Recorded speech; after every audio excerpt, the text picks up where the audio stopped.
Amerikalılar şeydir. Demek ki bir dahaki seferi posteri şeyi yapalım. Hem Halbuki posteri de göndermiştim. Demek ki o da beni uyarmadı. 15 şey yapalım hocam. Hem oranın saatini koyalım, yurt dışı saatini. Konuşmacının bulunduğu yurt dışı saatini. Evet, evet. Hem de İstanbul saatini koyalım bir daha. Öyle Tamam, daha iyi olacak. öyle yapalım. Evet. Tamamdır. Birkan da buradaymış. Birkan merhaba. Merhabalar hocam, nasılsınız? İyiyim, teşekkür ederim. Bayağıdır görmüyoruz sizi hocam. Hazır bulmuşken Nasıl- faydalanalım yani. Sağ ol. Nasıl başlayalım? Başlayalım mı? Bu arada aramızda sanki birkaç yabancı arkadaş da var gibi. Mesela bilmiyorum Türkçe biliyorlar mı ama Gianluca Colella. Hello, hope you're fine. He's the partner of Didem Soyalçın. Oh, okay. Ben de şimdi Tamam. onu diyecektim. Soyadı çok tanıdık geliyor. Türkçe biliyor mu yoksa durumu aktarsak mı yabancı misafirlerimize diye? Gianluca? Diren, senin orada saat kaç?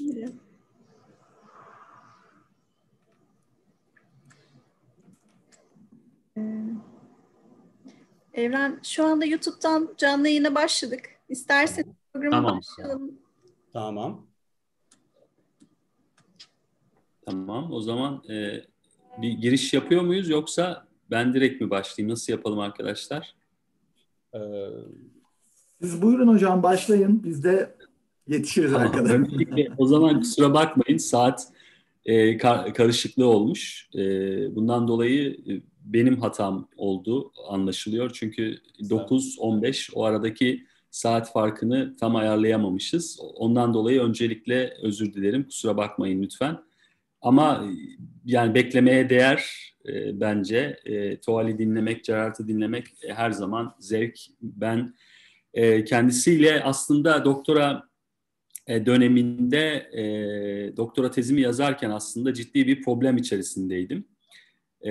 Yani Türkiye'nin, Türk Silahlı Kuvvetleri'nin özellikle benim doktora tezim, Türkiye'de askerler jeopolitiği nasıl düşünür, nasıl yazar, bunun üzerinde aslında ilerlemeye çalışıyordum. O dönemde Pınar Hoca'yla da birlikte bu konuları çok konuştuk. Zaten Pınar Bilgin Hoca da eleştirel jeopolitik konusunda o dönemde ilk Türkiye'den örnekler yazmaya başlayan kişilerin başında geliyordu.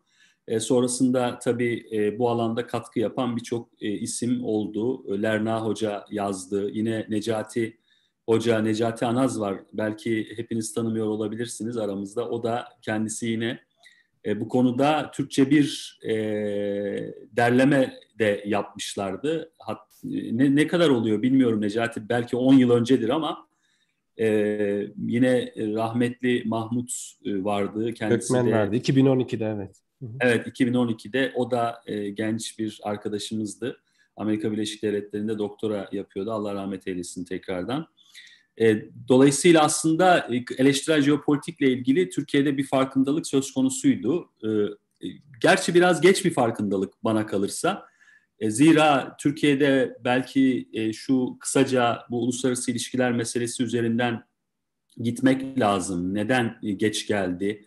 Neden bir senkronizasyon oluşmadı? Özellikle 90'ların hemen başında Avrupa uluslararası ilişkileriyle veya küresel uluslararası ilişkiler diye tarif ettiğimiz, gördüğümüz, okuduğumuz şeylerle bir senkronizasyon neden oluşmadı?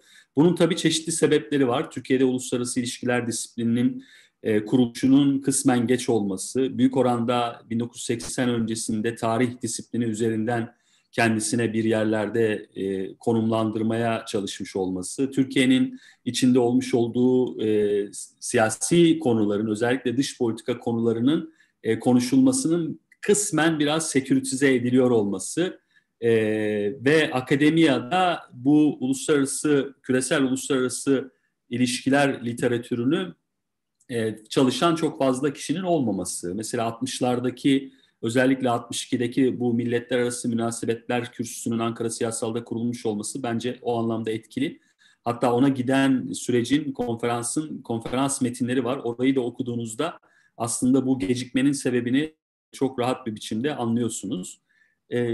Zira bu gecikme eleştirel jeopolitiğe yönelik de bence Türkiye'de genel bir olmamasını da beraberinde getirdi. Yani 90'lar öncesinde çok devlet merkezli bir uluslararası ilişkiler anlayışı var Türkiye'de. Bunun dışına çıkan çok fazla çalışma yok. Haliyle Türkiye'nin birçok uluslararası ilişkiler, dış politika meselesi var. Biraz da bunlar ana akım yaklaşımlar üzerinden ele alınıyor. 90'ların hemen sonrasında da aslında kendisini konstruktivizm dalgasına kaptıran bir uluslararası ilişkiler topluluğu var Türkiye'de benim kanaatime göre.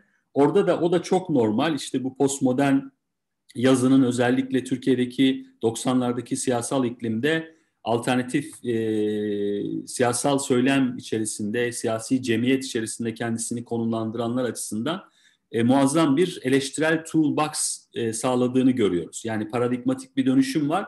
O paradigma dönüşümünde Türkiye'deki mainstream siyaset bilimi anlayışı, uluslararası ilişkiler anlayışı, sosyoloji anlayışına bütün alanlardan bu postmodern dalganın etkisiyle bir cevap var. Uluslararası ilişkiler çalışanları da kendilerini 90'larda hemen 90'ların başında burada konumlandırmaya başlıyorlar.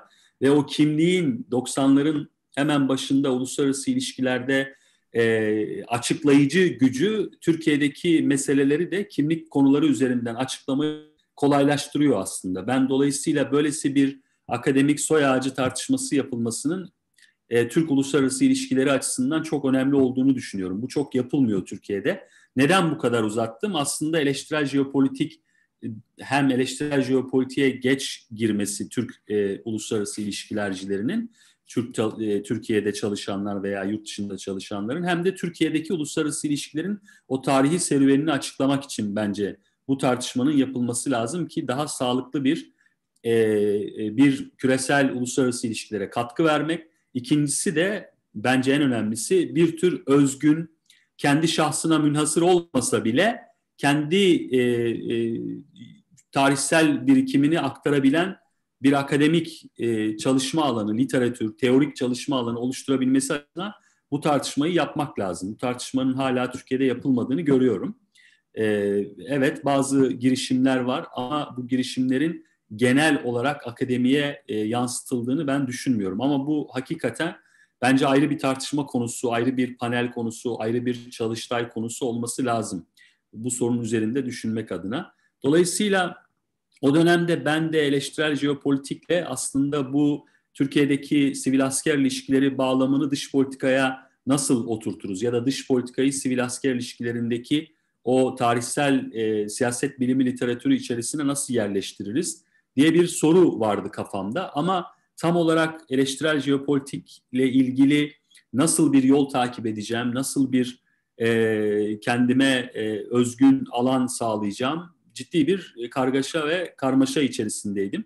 Ama tabii ki biraz önce de söylediğim gibi Pınar Hoca'nın o dönem yazmış oldukları en azından ordunun Türkiye'de kendisini bir özne olarak, siyasi bir özne olarak konumlanma konusunda jeopolitiğin müthiş faydalı bir şey olduğunu göstermişti bize Pınar Hoca. O Only Strong States Can Survive in this Geography makalesi, Political Geography'de yayınlanan. O bence önemliydi ve bir ışık yakıyordu. Ama bunu biraz daha hem soy ağacı bağlamında biraz tarihsel sürece oturtmak hem de bu söylem denilen, bu pratik denilen eleştirel jeopolitiğin kendisini daha fazla konumlandırdığı yerde bunu yeniden açmak lazımdı.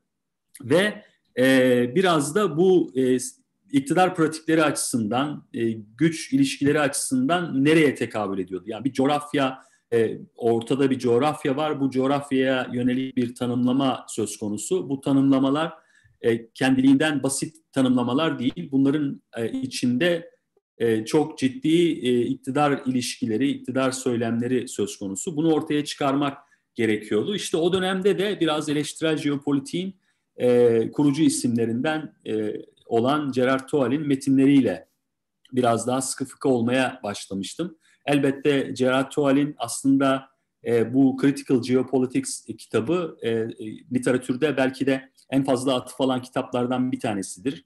Simon Dalby'nin kitabı gibi veya diğer eleştirel jeopolitikte özellikle kendisini yine daha makro tarih okuması içerisine konumlandıran John Agnew gibi isimlere bakmaya başlamıştım ve şu soruyu sordum. Acaba niye ben Gerard Toal'le bu meseleyi düşünmüyorum, sormuyorum, tartışmıyorum ve oradan bir doktora teziyle ilgili eleştirel jeopolitiğe bir giriş yapmıştım ve Türk Silahlı Kuvvetleri'nin jeopolitik söylemini analiz eden bir ortaya tez çıkmıştı.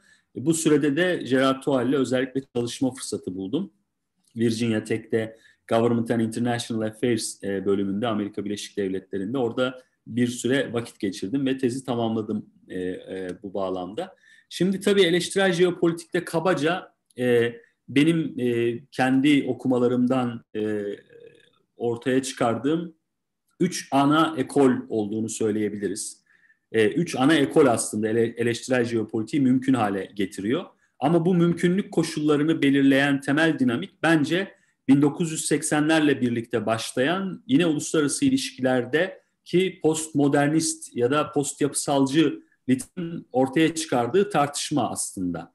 Yani uluslararası siyaseti ana akım ekoller üzerinden verili bir şekilde almanın getirdiği uluslararası ilişkiler okuması problemine yönelik ortaya çıkan reaksiyon, ortaya çıkan bir tür direnç, alternatif bir okuma biçiminin mümkün olduğunu söyleyen post-yapısalcı söylem ve bu alternatif okuma biçimlerini bize gösterirken de bizi bu postmodernist ekolün, post-yapısalcı ekolün, Foucault gibi, Derrida gibi, daha öncesine gittiğinizde Frankfurt Okulu gibi 1930'lardaki oradaki tartışmaları, hatta bazıları mesela işte John Agnew gibi Gramsci'yi de merkeze alabilen yaklaşımlar da söz konusu. Aslında bir bütün olarak bakıldığında arkasında 100 yıllık bir tartışmanın olduğunu, siyaset felsefesi, Avrupa düşünce düşünce tarihi açısından da arkasında 100 yıllık bir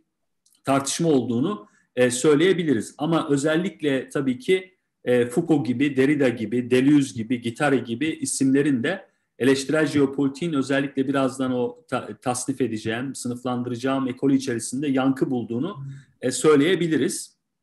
Orada tabii 1900 özellikle 80'lerde siyasi coğrafya familyası içerisinde, ailesi içerisinde ciddi de bir tartışma var. Yani eleştirel jeopolitik kendisine her ne kadar siyasi coğrafya ekolü içerisinde konumlandırsa da uluslararası ilişkiler teorik tartışmalarıyla ciddi bir ilişkisinin olduğunu görüyoruz. Ama kendisini bence siyasi coğrafya familyasının içerisinde tanımlıyor.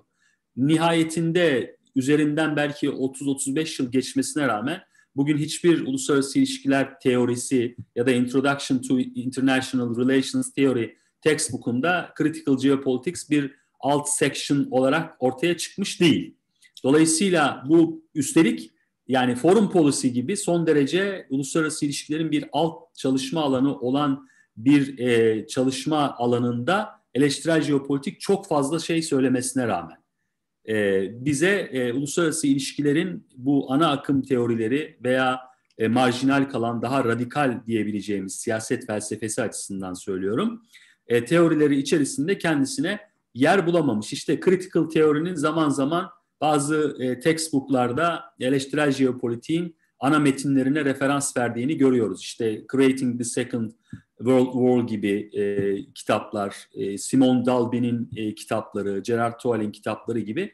Ama kendi dört başı mamur bir eleştirel jeopolitik teori section'ını görüyoruz. O yüzden siyasi coğrafya ailesi içerisinde bu meseleyi tartışmaya başlamak eleştirel jeopolitikçiler açısından aslında anlamlı bir referans noktası da teşkil ediyor.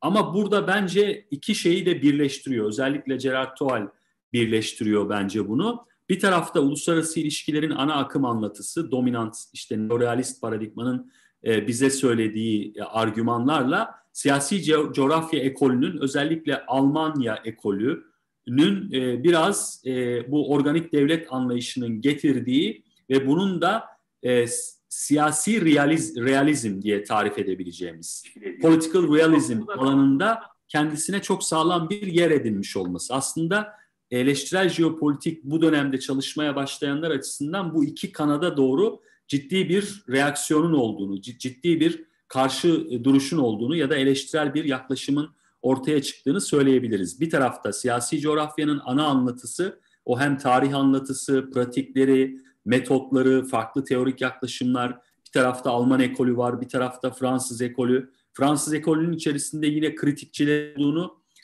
görüyoruz. Yani Lacoste gibi isimlerin özellikle Foucault'la birlikte daha fazla anlaşılabilir olması, eleştirel jeopolitikçilerin siyasi coğrafya içerisinde Fransız post yapısalcılara kendini dayandırdıklarını rahatlıkla söyleyebiliriz. Dolayısıyla bu iki alana, hem uluslararası ilişkilerdeki yaklaşımlara hem de siyasi coğrafya içerisindeki yaklaşımlara yönelik ciddi bir alternatif anlayış oluşturduğunu görüyoruz. Bu tabii başlangıç meselesi. Daha sonrasında da eleştirel jeopolitiğin kendini daha böyle bir alt disiplin olarak teorik yaklaşımı, teorik zemini güçlü bir alana doğru kendisini dönüştürdüğünü çok rahatlıkla söyleyebiliriz. Tabii bütün eleştirel jeopolitik çalışanlar eleştirel jeopolitiğin bir çeşidi olmadığını söylerler. Bu zaten hani default bir şeydir. Yani klasik jeopolitikte pozisyonlar vardır. Ülkelerin özellikle bir takım dış politika, grand strateji tercihlerini şekillendiren jeopolitik ekoller vardır. Eleştirel jeopolitik bu anlamda bir tür jeopolitik çeşidi değil. Jeopolitiği, coğrafyayı merkeze alarak bu coğrafyanın merkeziliğini, sabitliğini construct edip bunun üzerinden alternatif bir dünya okuması imkanı olduğunu bize göstermeye çalışmaktır. Aslında bütün bu post yapısalcı uluslararası ilişkiler literatürünün kendini bir şekilde konumlandırırken ortaya koyduğu iddia gibi. Yani alternatif bir dünya okuması mevcuttur. Buradan alternatif dünyanın ne olması gerektiğine dair bir şey zaten hiçbir zaman söylenmez. Önemli olan kritiğin kendisidir. Kritiğin kendisi zaten mevcut iktidar ilişkilerini bize anlaşılır hale getiriyorsa o zaman o oradan çıkacak başka bir siyasi yol olabilir. Burada da yine benim görebildiğim kadarıyla bu yine eleştirel güvenlik çalışmalarında da sık rastladığımız bu Ken Booth ya da onun bize gösterdiği bu emansipasyon meselesi. Emansipasyon illa böyle çok individual bir şey olarak görülmek zorunda değil. Emansipasyon her şeyden olur. İktidarın bize gösterdiği ve doğru olduğunu, hakikat olduğunu söylediği şeyden uzaklaşmak, onun öyle olmadığını anlamak da bir emancipasyondur. Sadece Ken Booth'un söylediği gibi Afrika'da yaşayan birinin açlıkla olan mücadelesinden kurtulması bir emansipasyon değildir. Ya da işte iktidarın çok zorba pratiklerinden kurtulmak, birleşmek emansipasyon değildir. O anlamda bir tür yani epistemolojik bir özgürleşim herhalde, değil mi? O şekilde çevirebiliriz. Özgürleşim imkanı sağladığı için. Bütün bu aslında post yapısalcı tartışmalar içerisinde eleştirel jeopolitikte 3 tane ana damarın olduğunu söyleyebiliriz. Birinci damar bence John Agnew'in temsil ettiği damar. Bu damar biraz bu Mastering Space'te yaptığı şey. John Agnew'in ve diğer yazarın adını unuttum. Kimdi? Necati Hocam.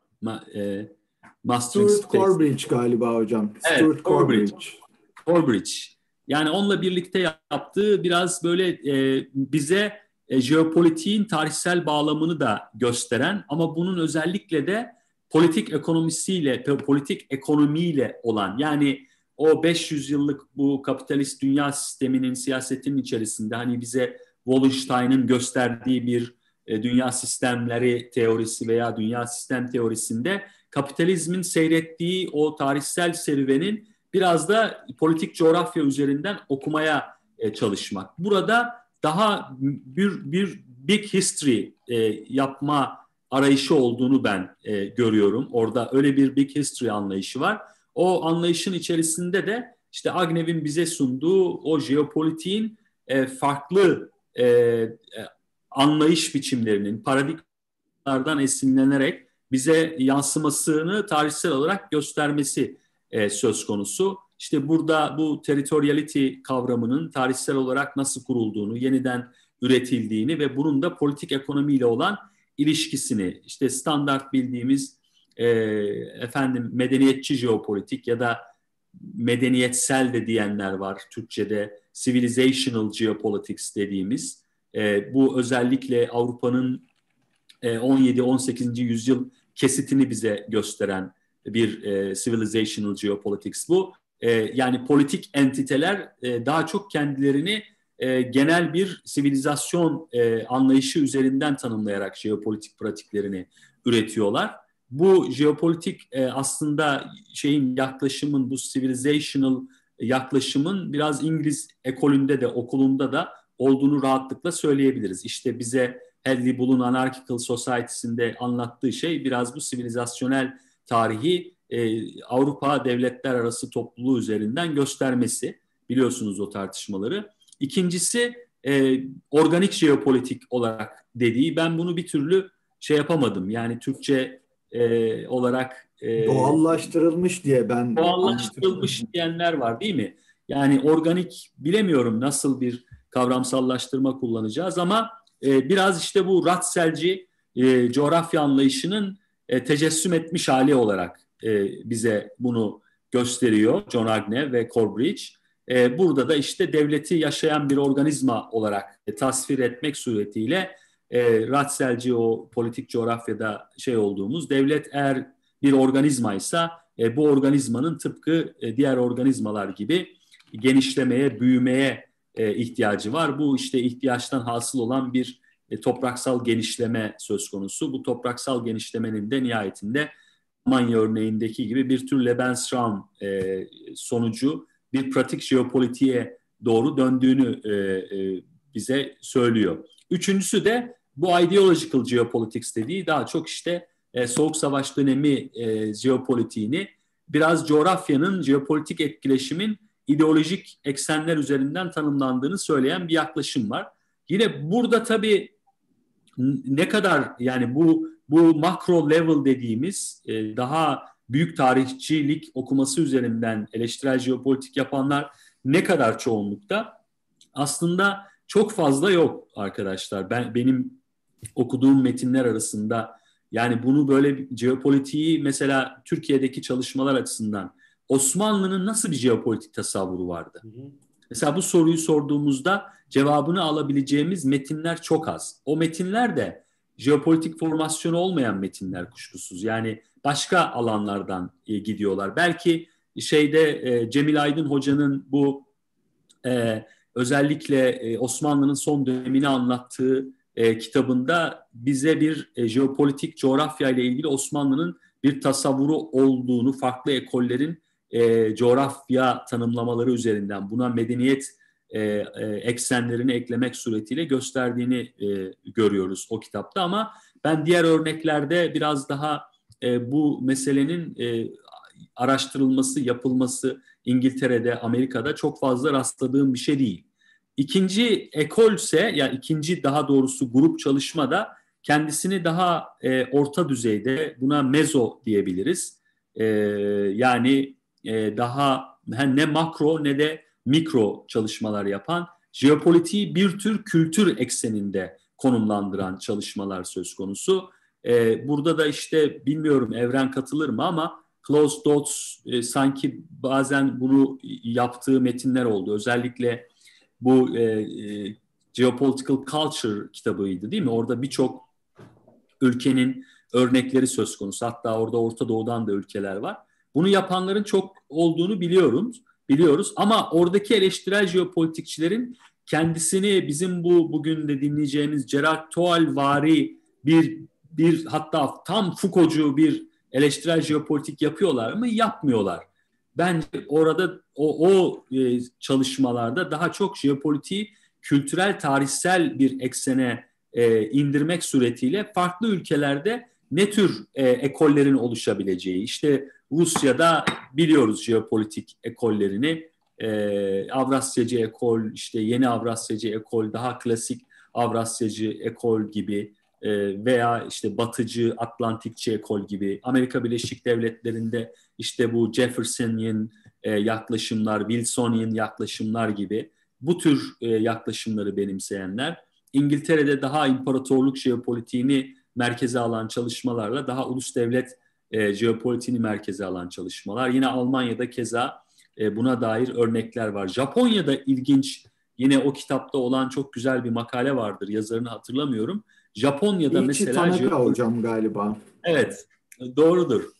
O da mesela bize çok enteresan bir Japon, özellikle İmparatorluk Japonyası, İmparatorluk Japonyası'ndan sonra işte yenilgiden sonra yeni bu şeyin nasıl ortaya çıktığı jeopolitik düşüncenin, ama tabii daha o İmparatorluk Japonyası'nda Japonya'yı konumlandırma süreci olarak. Ya burada biraz ülkelerin konumlandırılması var.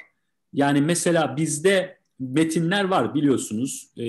Birçok metin var bu anlamda. İşte kimler olabilir? Yani aklıma tabii ilk gelen Davutoğlu'nun stratejik derinlik meselesini nereye yerleştireceğiz? Ama bu tabii çok ayrı bir tartışma. Yani bunu da konuşmak gerekir belki uzun uzun. Mesela orada makro geopolitics daha makro alanda mı yapıyor civilization? Yoksa bu Türkiye'yi yeniden konumlandırma hikayesi üzerinden bir jeopolitik vizyon mu geliştiriyor? Yoksa hakikaten çok fazla kitabın içerisinde açıkça gözükmeyen bir tür zihniyet tartışması. Biz Necati Hoca ile bunu çok tartışmıştık çeşitli ortamlarda. Bu işte self-perception, ben idraki kavramı üzerinden bir zihniyet tartışması da yapıyor orada. Mesela çok bilinmez, tartışılmaz ama örtük öznesi, ötekisi Kemalizm'dir stratejik derinliğin. Bu çok nettir. Ben buna dair bir yazıda yazdım zaten. Orada Kemalizmin adı hiçbir şekilde geçmez. Ama orada zihniyet dönüşümünden kastettiği şeydir, Kemalizm'dir ve biraz o yeniden konumlandırmayı o self-perception'daki değişimle açıklar. Yani self-perception'dan world order'a doğru giden bir serüvendir aslında stratejik derinliğin hikayesi. Ve hep yine onu da söylüyorum, o alternatif paradigmalar okunmadan stratejik derinliği okursanız havada bir yerde gezersiniz. Böyle bulutların üzerinde falan dolaşırsınız. O yüzden o üçlemeyi okumak lazım. Hatta Civilizational Transformation and World Order kitabını da birlikte okumak lazım. Yine Suat İlhan'ın benzer bir şey yaptığını söyleyebiliriz bu ortada eden. Ama orada da farkında olmadan tabii bu bizim eleştirel jeopolitik çalışanlar için kuşkusuz bunlar hep eleştirel metinlerdir. Yani bizim hedefimizde olan metinlerdir. Ama onlar o metinlerde enteresan şeyler var. Ben yine ta şeye kadar 1946'daki o ilk Türkçe metne kadar geçen onu paylaşmıştım. Orada Fındıkoğlu'nun yazmış olduğu şeyde bile bir özne tarifi vardır. Yani onu anlayabiliyorum. Çünkü işte İstanbul'da Alman ekolünün, coğrafya ekolünün hakim olmasının Türkiye'deki siyasi coğrafya çalışmalarını biraz daha Alman ekolü üzerine inşa edilmesini beraberinde getirmiş. O da nihayetinde coğrafyayı çalışırken aslında çalışılan şey özne. Yani özne de insan, birey. Dolayısıyla biraz bize bu Toalci biyo-iktidar, yani Foucault'cu biyo-iktidar, ama Toal'in onu biraz geo-iktidar olarak yeniden kavramsallaştırdığı noktadaki özneyle sürekli hemhal olan bir yaklaşım bu. Özneyi tasvir ediyor. Soğuk Savaş dönemindeki bütün jeopolitik metinlere bakın, özellikle formal jeopolitik metinlerine, yani askerlerin yazmış olduğu çeşitli bu Ordu dergisi, Donanma dergisi, Türk Silahlı Kuvvetleri dergisinde orada aslında evet coğrafya var, coğrafyaya dair bir tarihsel tanımlamalar var ama nihayetinde onun içerisindeki bireyin sürekli inşa edilmesi, bireyin sürekli tanımlanması, bireyin yönetilmesi aslında tam bir bizim jeopolitik metinlerde techniques of governmentality ya da governmentality başlı başına o Foucault'un bize söylediği governmentality bağlamında bize onu gösteriyor. Benlik teknikleri yani aslında değil mi hocam? Nasıl? Jeopolitik benlik teknikleri. Tabii direkt benliğin yeniden kurgulanması. Yani mutlak bir şey var, anarşi ortamı var. Uluslararası ilişkilerin tasvir edildiği dönemde. Bu mutlak anarşi ortamında topluca bir savunmaya ihtiyaç var. Bu topluca savunma sadece askerle, toprağın korunmasıyla ilgili değil. O toplu savunmaya uygun bireylerin, öznelerin benliklerinin yeniden tasvir edilmesi. Yani o zeki, çalışkan meselesi bir yerde de ama her an hazır, harbe hazır bir birey özneden bahsediyoruz.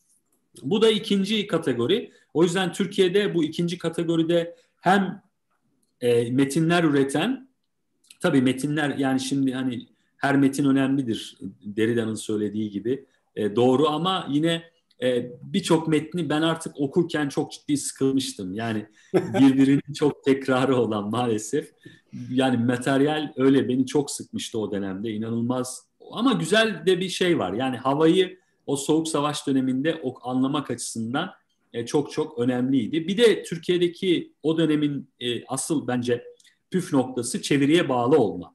İki tane eksen var. Bir tanesi NATO'ya üyelikten kaynaklanan NATO'nun manuellerini doğrudan doğruya Türkçe'ye tevarüs eden ve onu Türk Silahlı Kuvvetleri'ne adapte eden bir yaklaşım var.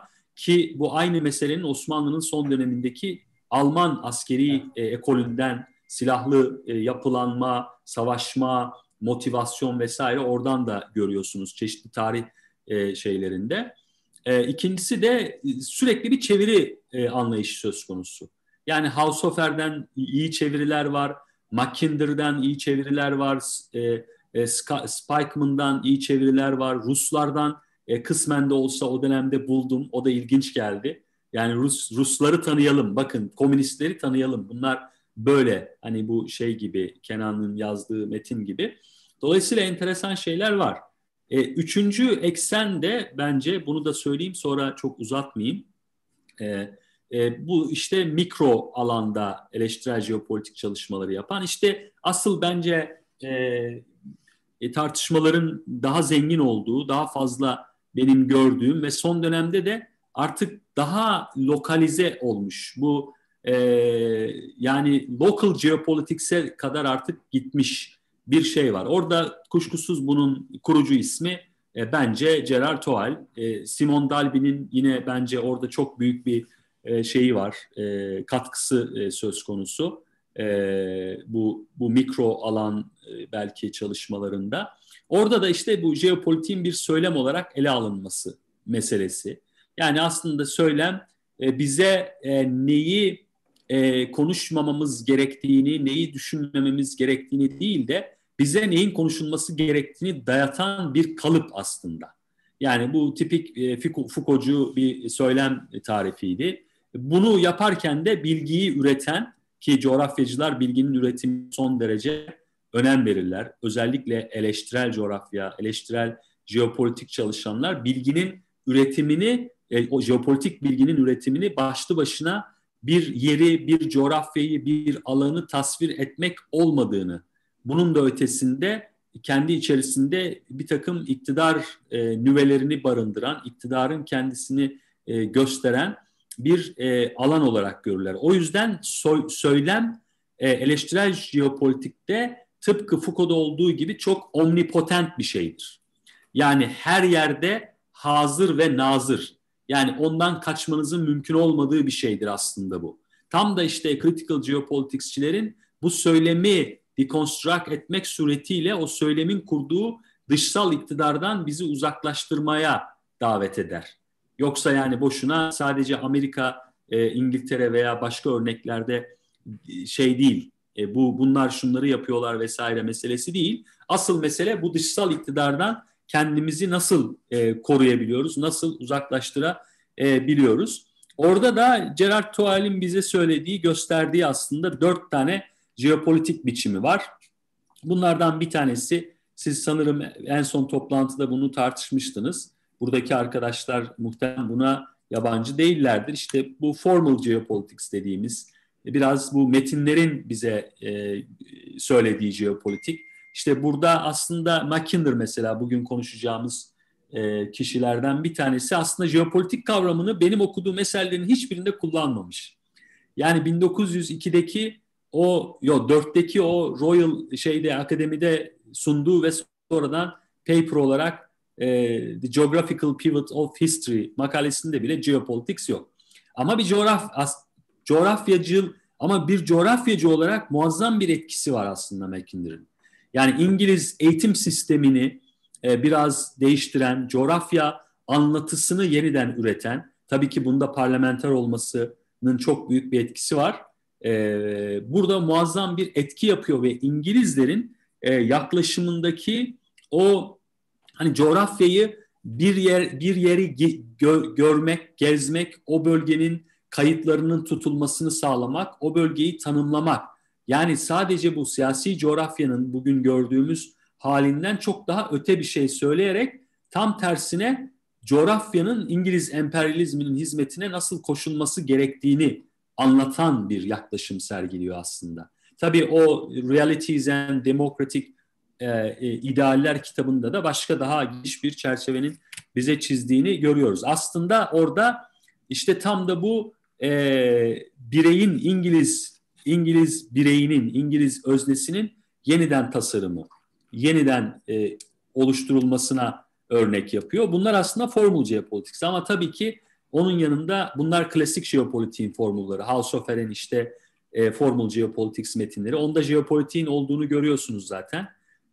Ki kendisi de işte o Jeopolitik Enstitüsü'nde yani o dönem aşağı yukarı 1000 kişi falan çalışıyor. Yani ve orada bu şey vardır. Bir tane 1940'larda bir propaganda filmi var Amerika Birleşik Devletleri tarafından üretilen. Orada Haushofer'i çok güzel tanımlar. O enstitüdeki ortam, işte haritalar, insanlar inanılmaz çalışıyorlar. Ellerinde cetveller vesaire. Haushofer tabii aynı zamanda tabii Ratzel'in kitabını hapishanede Hitler'e Hess aracılığıyla ki Hess sonradan Hitler'in sağ kolu olacaktır. Ona veren ve Hitler'in belki de şeyle tanışmasını, Ratzel'le tanışmasını sağlayan kişidir Haushofer. O bakımdan ilginçtir. Yargılandığı dönemde de zaten bu konuyla ilgili bir takım açıklamaları da olmuş. Bu da dolayısıyla bu Formal Geopolitics. İşte bir sürü başka metin de bu anlamda söz konusu olabilir. İkincisi Practical Geopolitics. Bu devlet adamlarının uğraştığı jeopolitik. Toal burada Bosna Savaşı'nı inceliyor. Bosna Savaşı'nda Amerika Birleşik Devletleri'nin bu Balkan kavramını yeniden nasıl ürettiğine dair. Yine aynı şeyler tabii geçmişte de söz konusu. Orta Doğu'nun kavramının tarihsel keşfine baktığınız zaman orada çok iyi bir Practical Geopolitics izleyi var. Neden? Çünkü işte 1902 yılında ilk defa Mackinder kavramı ortaya atınca aslında Orta Doğu'nun neresi olduğunu veya böyle bir kavramsallaştırmanın olduğunu dahi söyleyen yok. İşte Yakın Doğu diyenler var önceki metinlerde. Ama mesela Balkanların bile Amerika Birleşik Devletleri'nin hemen 1940'larda Orta Doğu'nun içerisinde yer aldığını görüyorsunuz. Daha sonradan Soğuk Savaş'ın ilk yıllarında Balkanların çıktığını, Türkiye'nin bile Middle East'ten çıktığını falan görüyorsunuz. İşte daha çok Güney Asya'yı da bu kavramın içerisinde aldığını görüyorsunuz. Bu tür coğrafi tanımlamaların da Practical Geopolitik'le doğrudan ilgisi ve alakası var. Popüler jeopolitik bu yayının başında da konuştuğunuz meseleydi. Popüler jeopolitik çok eğlenceli bir alan. Bence orada Türkiye'nin de çok malzemesi var kanaatimce. Türkiye'de çok fazla çalışmak lazım popüler jeopolitiği. İşte Kanuni'nin o muhteşem yüzyıl mıydı? Orada haritanın üzerinde yürürken ki o görselleri alıp mesela genç arkadaşların muazzam çalışmalar çıkarabileceğini düşünüyorum ben. Orada tabii yani bir tür söylemi popüler araçlar üzerinden nasıl yayıyoruz, nasıl dağıtıyoruz? Bu mesele çok önemli ama onun da masum bir şey olmadığını söyleyebiliriz. Popüler jeopolitik o bakımdan her yerde karşımıza çıkabiliyor. Bazen bir filmde, bazen bir işte dergi kapağında, bazen birçok başka devlet aktörlerinin sunduğu içeriklerde. İşte geçen mesela yine Rusya ile Ukrayna arasında krize dönüşen Ukrayna milli takımının formasındaki haritanın Kırım'ın Ukrayna'nın parçası olarak haklı olarak gösterilmesindeki gibi çok ciddi orada şeyler var, malzemeler var. Son dönemde de ben özellikle Geopolitics dergisinde, Political Geography dergisinde ki bu iki dergi alanın en fazla rağbet gören iyi dergilerinden. Burada çok fazla buna benzer yazıların olduğunu, hatta diğer uluslararası ilişkiler dergilerinin de artık popüler jeopolitik metinleri yayınlamaya başladığını görüyorum. Çünkü eğlenceli bir yazım süreci var. Malzemeler var elinizde, güzel görseller. İşte bunu önemli olan tabii bir söylemsel bütünlüğün içerisine oturtup onun içerisindeki o iktidar ilişkilerini, iktidar oyunlarını gösterebilmek. Dördüncüsü de yapısal jeopolitik dediği Gerard Toal'in biraz benim kafama çok fazla oturmadı bugüne kadar ve orada çok da fazla şey olmadı. Yani bunu kullanmak suretiyle çok fazla yayınlar görmedim. Structural Geopolitics diyor. O işte bu mevcut uluslararası ilişkilerdeki büyük güç rekabeti vesaire ama bize Structural Geopolitics'te hangi tür malzemelerle bu meseleyi anlayacağımıza dair teorik ve analitik bir çerçeve çok fazla sunulmuyor. Hatta metodolojik bir çerçeve de çok fazla sunulmuyor. Bu bakımdan belki acaba Gerard Toal o tasnifi yaparken bu Geopolitical Reader miydi? Evet, orada yaptı bu tasnifi galiba.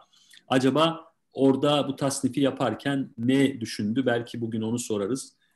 Yani bugün için nasıl bir şey yapıyor bize, sound ediyor, onu da bakmak, duymak lazım. Yani yani bence eleştirel jeopolitik bütün uluslararası ilişkilerin alt çalışma disiplinlerine güçlü bir akademik bakış sağlayabilmek adına önemli bir alan, önemli bir çalışma alanı. Yani hardcore realist olsanız da eleştirel jeopolitiğin metinlerine ve bize sağladığı araçlara ihtiyacımız olabilir. Ben yani bu bakımdan eleştirel jeopolitiğin uluslararası ilişkiler içerisinde okutulması, daha fazla çalışmalar yapılması, Türkiye'nin Soğuk Savaş tarihinin baştan aşağı bence yeniden bu gözle yazılması gerektiğini, Osmanlı mirasının bu stratejik kültür, journalistir, eleştirel jeopolitikle birlikte yapılması gerektiğini düşünüyorum. Ben derslerini okutuyorum zevkle. Hem Orta Doğu'nun eleştirel jeopolitiği, işte yine politik coğrafya, devlet dışı silahlı aktörler yine bu gözle bana çok şey veriyor. Mesela bu post-Westfalia döneminin devlet dışı silahlı aktörlerin teritorialite lojikleri üzerinden anlaşılması falan. Ona dair de bu en son International Politics dergisinde bir yazı yayınladık bir arkadaşımla beraber. Yani gerekli olan bir çalışma alanı, çok fayda sağlayacak, ufuk açacak bir alan. Uluslararası ilişkiler literatürüne de, küresel uluslararası ilişkiler literatürüne veya siyasi coğrafya literatürüne de Türkiye'den daha fazla katkı sağlamamızı belki sağlamamıza imkan tanıyacak bir alan. Yani o yüzden o şeyimizi, alanımızı geniş tutmakta fayda olduğunu düşünüyorum. Arkadaşlar teşekkür ederim. Epey de uzun konuşmuşum herhalde. Yani bilmiyorum. 15.51 olmuş. Hiç kimse uyarmadı beni. Hocam gayet güzel gidiyordu. Bizi harika bir şekilde özetlediniz. Serdar Hocam değil mi? Evet, Serdar Hocam artık Necati Hoca da burada bence 9-10 dakikamız var. Serdar Hocam, Evren Hocam ve diğer hocalarım. Ben de şey yapayım yani bu arada nefesleneyim. Biraz dinlenmiş olursunuz. Ağzınıza sağlık hocam. Ama ben şeyi soracaktım. Structural Geopolitics gerçekten orada kastettiği şey structural realizme dönüşüyor. Ona düşüyor. Yani, evet. değil mi? Yani biraz oraya bakın diyor bize ama yani kendisi onu yapmıyor. evet. Ama biraz oraya bakın diyor.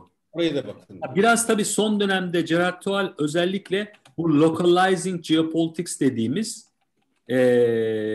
bir alana doğru gitti. Yani mesela Güney Kafkasya araştırmaları orada çok şey yazdı, eser koydu. Bir de tabii en son özellikle Rusya ile ilgili kitabıyla Bosna Remade galiba değil mi? O kitabı mesela bu iki kitabını arkadaşlar okumanızda ciddi fayda var. Belki hani Critical Geopolitik çok fazla referans veriliyor. İki kitap da ödül aldı. Yani hem Bosna Remade hem de Rusya ile ilgili olan kitabı. Dolayısıyla orada biraz daha başka alan. Ama Bosna Remade tipik bir Critical Geopolitics kitabı ama biraz böyle mahalleye indiren, seçim electoral geopolitics'ine indiren bir yaklaşım sergilediğini görüyoruz son dönemde. Dolayısıyla regional değil de aslında mikro politics'in orada nasıl şekillendiğini, mikro düzeyde jeopolitiğin nasıl şekillendiğine bakıyor. Güzel bir alan çalışması. Evet. Sadece söylem çalışması değil, çünkü eleştirel jeopolitik genel itibariyle hani söylem çalışması olduğu, söyleme takık olduğu için eleştiri almaya başladı ya. Bu anlamda Evet. alana inip alanın mikro düzeyde nasıl jeopolitik söylemleri ve jeopolitik yapıya nasıl oturduğunu, yöneltildiğini onu biraz göstermeye çalışıyor. Bir de ben şeyi eklemek isteyecektim. Popüler jeopolitik, tabii coğrafyaya güzel referanslar verdiniz hocam. Ben de sonuç itibariyle doktoramı coğrafyada yaptığım zaman şeye çok şaşırmıştım. Delüs çalışmaları, efekt çalışmaları, fiziki coğrafyanın dışında, yani bu beşeri coğrafyanın ve siyasi coğrafyanın inanılmaz bir şekilde uluslararası ilişkilerden de sosyolojiden de en az 10 sene ileride olduğunu gördüğümde çok şaşırmıştım. Çünkü inanılmaz düzeyde kendi teorileri var. İşte coğrafya mesela çok fazla representational focus'tur. Her şey temsile dayanır. Bir kere mekan temsildir. Mekan temsili üzerinden, harita temsili üzerinden her şey yürür. Ve bu bizim sorunumuzdur demeye başladıktan sonra sizin biraz önce bahsettiğiniz gibi insan öğesine inmiş bir durum söz konusu olduğu için temsil edilemeyenin etkisi ve temsil edilemeyen coğrafyalar üzerine çalışmaya başladılar. Bu affect studies, bedende hissedilen duygular üzerine yapılan çalışmalar, ki bunlar bizi nereye bağlıyor aslında? Yine konuşmanızın başındaki özne sorunsalı. O özne nasıl yetiştiriliyor ya da nasıl bilinçlendiriliyor? Bu anlamda coğrafya hakikaten çok Türkiye'de biraz şey yapamayacağımız henüz maalesef yetişemediğimiz peşine nefis bir alan sunuyor biz uluslararası ilişkilerciler olarak. Evet. Belki bir de çok kısa şeyi eklemek gerekir. Aslında eleştirel jeopolitiği de tek bir teorik yaklaşım olarak görmemek lazım belki. Onun da farklı varyantları var. Yani işte radikal jeopolitik, postkolonyal jeopolitik, feminist jeopolitik, yeşil jeopolitik, postmodern jeopolitik, hatta anti jeopolitik gibi çok farklı varyantları var. Aslında eleştirel uluslararası ilişkiler teorilerinin ya da genel olarak eleştirel teorinin farklı varyantlarının kendi jeopolitik bakış açıları da var. Bunlar da literatürde az da olsa, gerçi az da olsa demeyeyim, artık eleştirel jeopolitik literatürü içinde görmeye başladık benzer çalışmaları. Biraz hani o literatürün o kısmına da bakmakta fayda var diye düşünüyorum. Çok ilginç pencereler açıyor gerçekten. İşte Orada postkolonyalizm çalışan biri, postkolonyal teori çalışan biri o mekanın nasıl kurgulandığını, işte koloniler ve kolonizatörler arasındaki mekan kurgusu, işte Baba'nın tabiriyle hibrit coğrafyalar vesaire gibi kavramlar da aslında eleştirel jeopolitiğin çok farklı noktalara pencereler açtığını göstermesi bakımından önemli. benzer bir şeyi ben Klaus'a sormuştum. Hocam çok güzel bir yere değindin. Uluslararası ilişkilercilerle coğrafyacılar ya da politik coğrafyacılar arasındaki fark ne demişti. Çünkü benzer teorileri de tartışıyorlar, benzer konuları falan tartışıyorlar. Tabii ki zor bir soru aslında bu. O da aynısını söyledi. Bu cevaplaması çok kolay bir soru değil dedi. Çünkü hani artık o disipliner eski ayrışmalar çok fazla yok ama uluslararası ilişkilercilerden bizim biraz daha farkımız ayardakiler gibi bizim katı teorik ayrışmalarımız yok demişti. Yani genel itibariyle eleştirel jeopolitik hani feminist olabilir, postkolonyal olabilir ve benzeri ama genel itibariyle bir konstruktivizm çerçevesinde dönüyor. Ve insanlar bu anlamda birbirleriyle hani şey yapmıyorlar. Çok büyük aralarında kazımlar, ayrışmalar yok.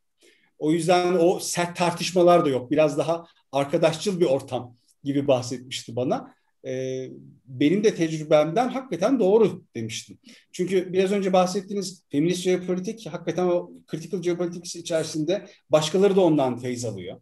Devam ediyor. Birbirlerine çok fazla referans veriyorlar. Ve birbirlerini reddetmiyorlar genel itibariyle. O hakikaten hoş bir disipliner bütünlük sağlıyor sanki. Evet. Ben bir şeyi kaçırdım. Son 15 dakikayı kaçırdım. Bizde internet kesintisi oldu. Ne konuştunuz şey yapamadım. Yani belki bir şey biraz da hastayım. Çok şey yapamayacağım. E, Virginia Mamadov'a bakılabilir. Bu uluslararası ilişkiler Evet. ve jeopolitik paslaşması üzerine yani uzun zaman önce bir makale yazmıştı. Halen hem çalışma alanı itibariyle hem bulunduğu pozisyon alanı itibariyle Mamadov sık sık 10 yılda bir böyle bir makale yazar. Ona bakılabilir. Bir not belki Mustafa Serdar Hocam bahsetmişti de yani oradan aklıma geldi ve eleştirel jeopolitik çalışan öğrencilerimizin sıklıkla konuşurken referans verdiği şeylerden bir tanesi sanki eleştirel jeopolitiği müstakil bir jeopolitik çeşidi gibi anlaşılması üzerine ben bir altını çizmek istiyorum. Yani aslında eleştirel jeopolitik yani. Netice itibariyle jeopolitiği ben derslerde anlatır veya benim anladığım kadarıyla belki farklı bahsedebilir bilmiyorum. Yani neticede bir hikaye yazma meselesi.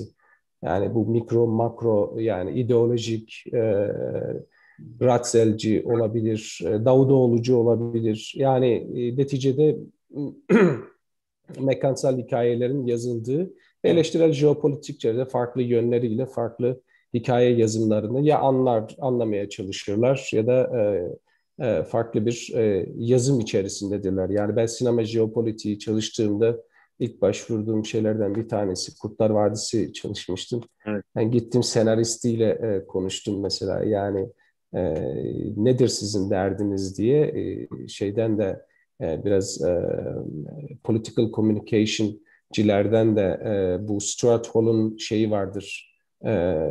Encoding, decoding makalesi de benim metodolojik altyapıyı oluşturduğu için böyle encoding kısmını da şey yapmak istedim, almak istedim. Yani senin kafandaki şey nedir, hikayen nedir? Senaryonu ben böyle okuyorum. Sonra bir de senaryoyu okuyanlarla da konuştum. Onlara da daha sonra Audience Geopolitik diye yani uydurup mu bilmiyorum öyle bir makalem var. Bu Jason Dittmer var bilirsiniz. O biraz audience çalışır. Gerçi Klaus Daws'ın da şeyi vardır. Film izleyenler üzerinden yazdığı makaleler vardır. Yani çeşitli şekliyle yine jeopolitik literatüre katkıdır aslında. Yani ben öyle okudum. Evet. Necati çok pardon. Evren bir link gönderebilir misiniz bana? Ha, ya da ben bunu kopyalayabilirim değil mi? Tabii invite kısmından hocam. Pardon. Gerard istiyor da hemen Tabii bir gönderiyorum. saniye. Ha, şuradan. Tamam gönderdim. Aynı şey Tamam. tamam aynı şeyse sorun yok. Tamamdır. Hocam sen devam et Necati hocam. Yo tamam yani söyledim. Sağ olasınız. Eyvallah. Hocam çok minik bir soru sorabilir miyim? Tabii ki. Critical Geopolitics ve Anti-Geopolitics aynı şey mi? Serdar hocam bunu sen cevapla. Yani tam olarak değil aslında. Hani anti-geopolitics, critical geopolitics içinde bir varyant belki. Nasıl tarif edeceğimi ben de çok iyi bilmiyorum. Çünkü çok zor tanımlanan bir şey. Hakkında çok az şey yazılmış bir varyant bu. Ve onunla ilgili isterseniz ben bir makale paylaşayım. Oradan gidelim. Çünkü galiba Tuğal Hoca geldi. Chat'ten paylaşayım. Sonra konuşuruz tekrar üzerine. Olur mu? Tabii hocam. Teşekkür ederim. Rica ederim.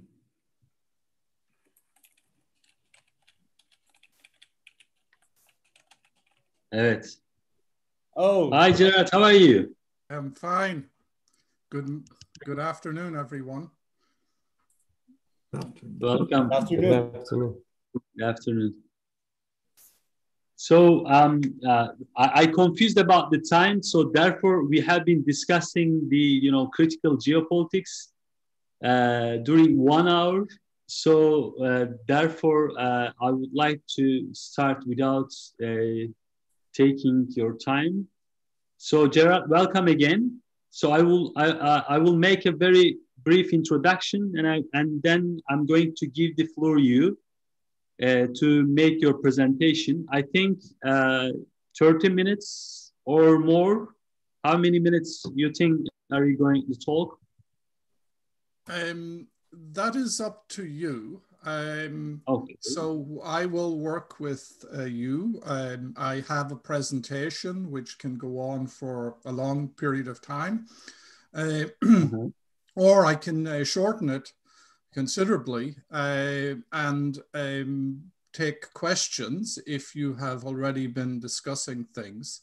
The time that I was given was 9 a.m., but I guess that obviously caused confusion.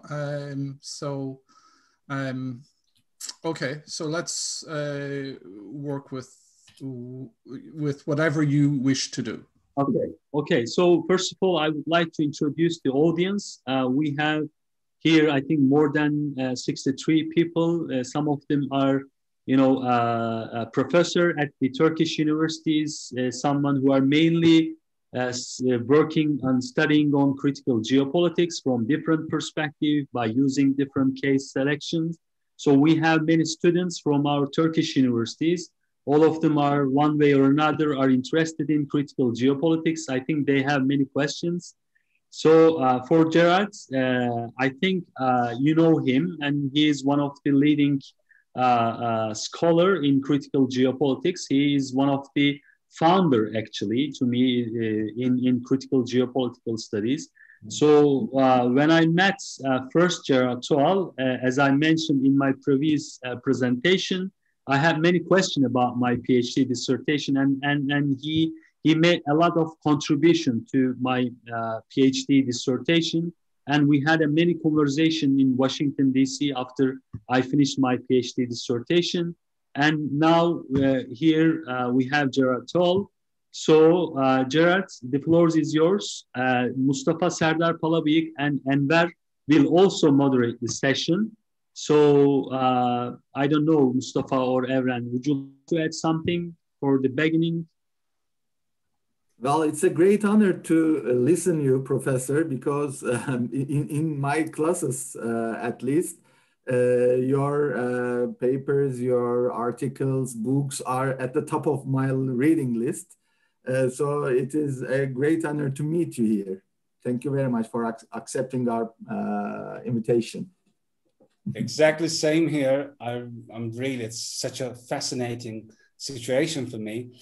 I really would like to thank Murat Yeşiltaş for enabling us to listen to you. Hopefully we can continue our conversation later on. But also I would like to pinpoint one of your greatest articles. One of the best to me is the one about somatic markers. It was such a nice article. I still use it sometimes. So that was a great one. And that's why it's such a pleasure to be here with you today. So thank you, Evren. Gerard, we are recording the session. Is it okay for you? Sure. Let me do two things so we can just set up things a little better here. Just bear with me.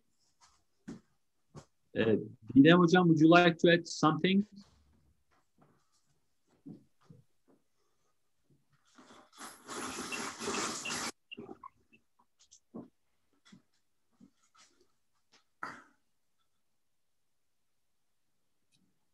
Okay.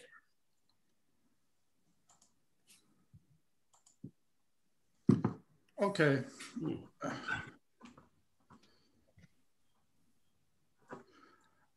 So I will talk for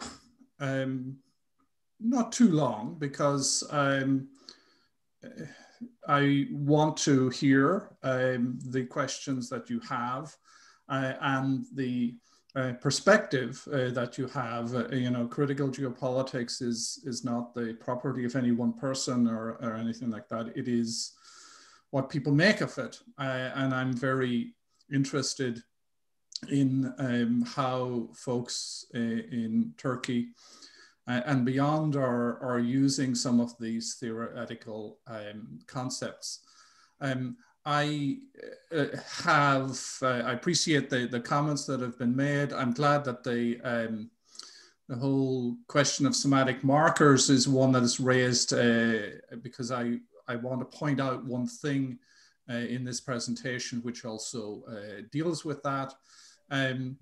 But the background to this presentation is that, in effect, I've been struggling to write a book revisiting some of the themes of the initial book, Critical Geopolitics, which was published 25 years ago.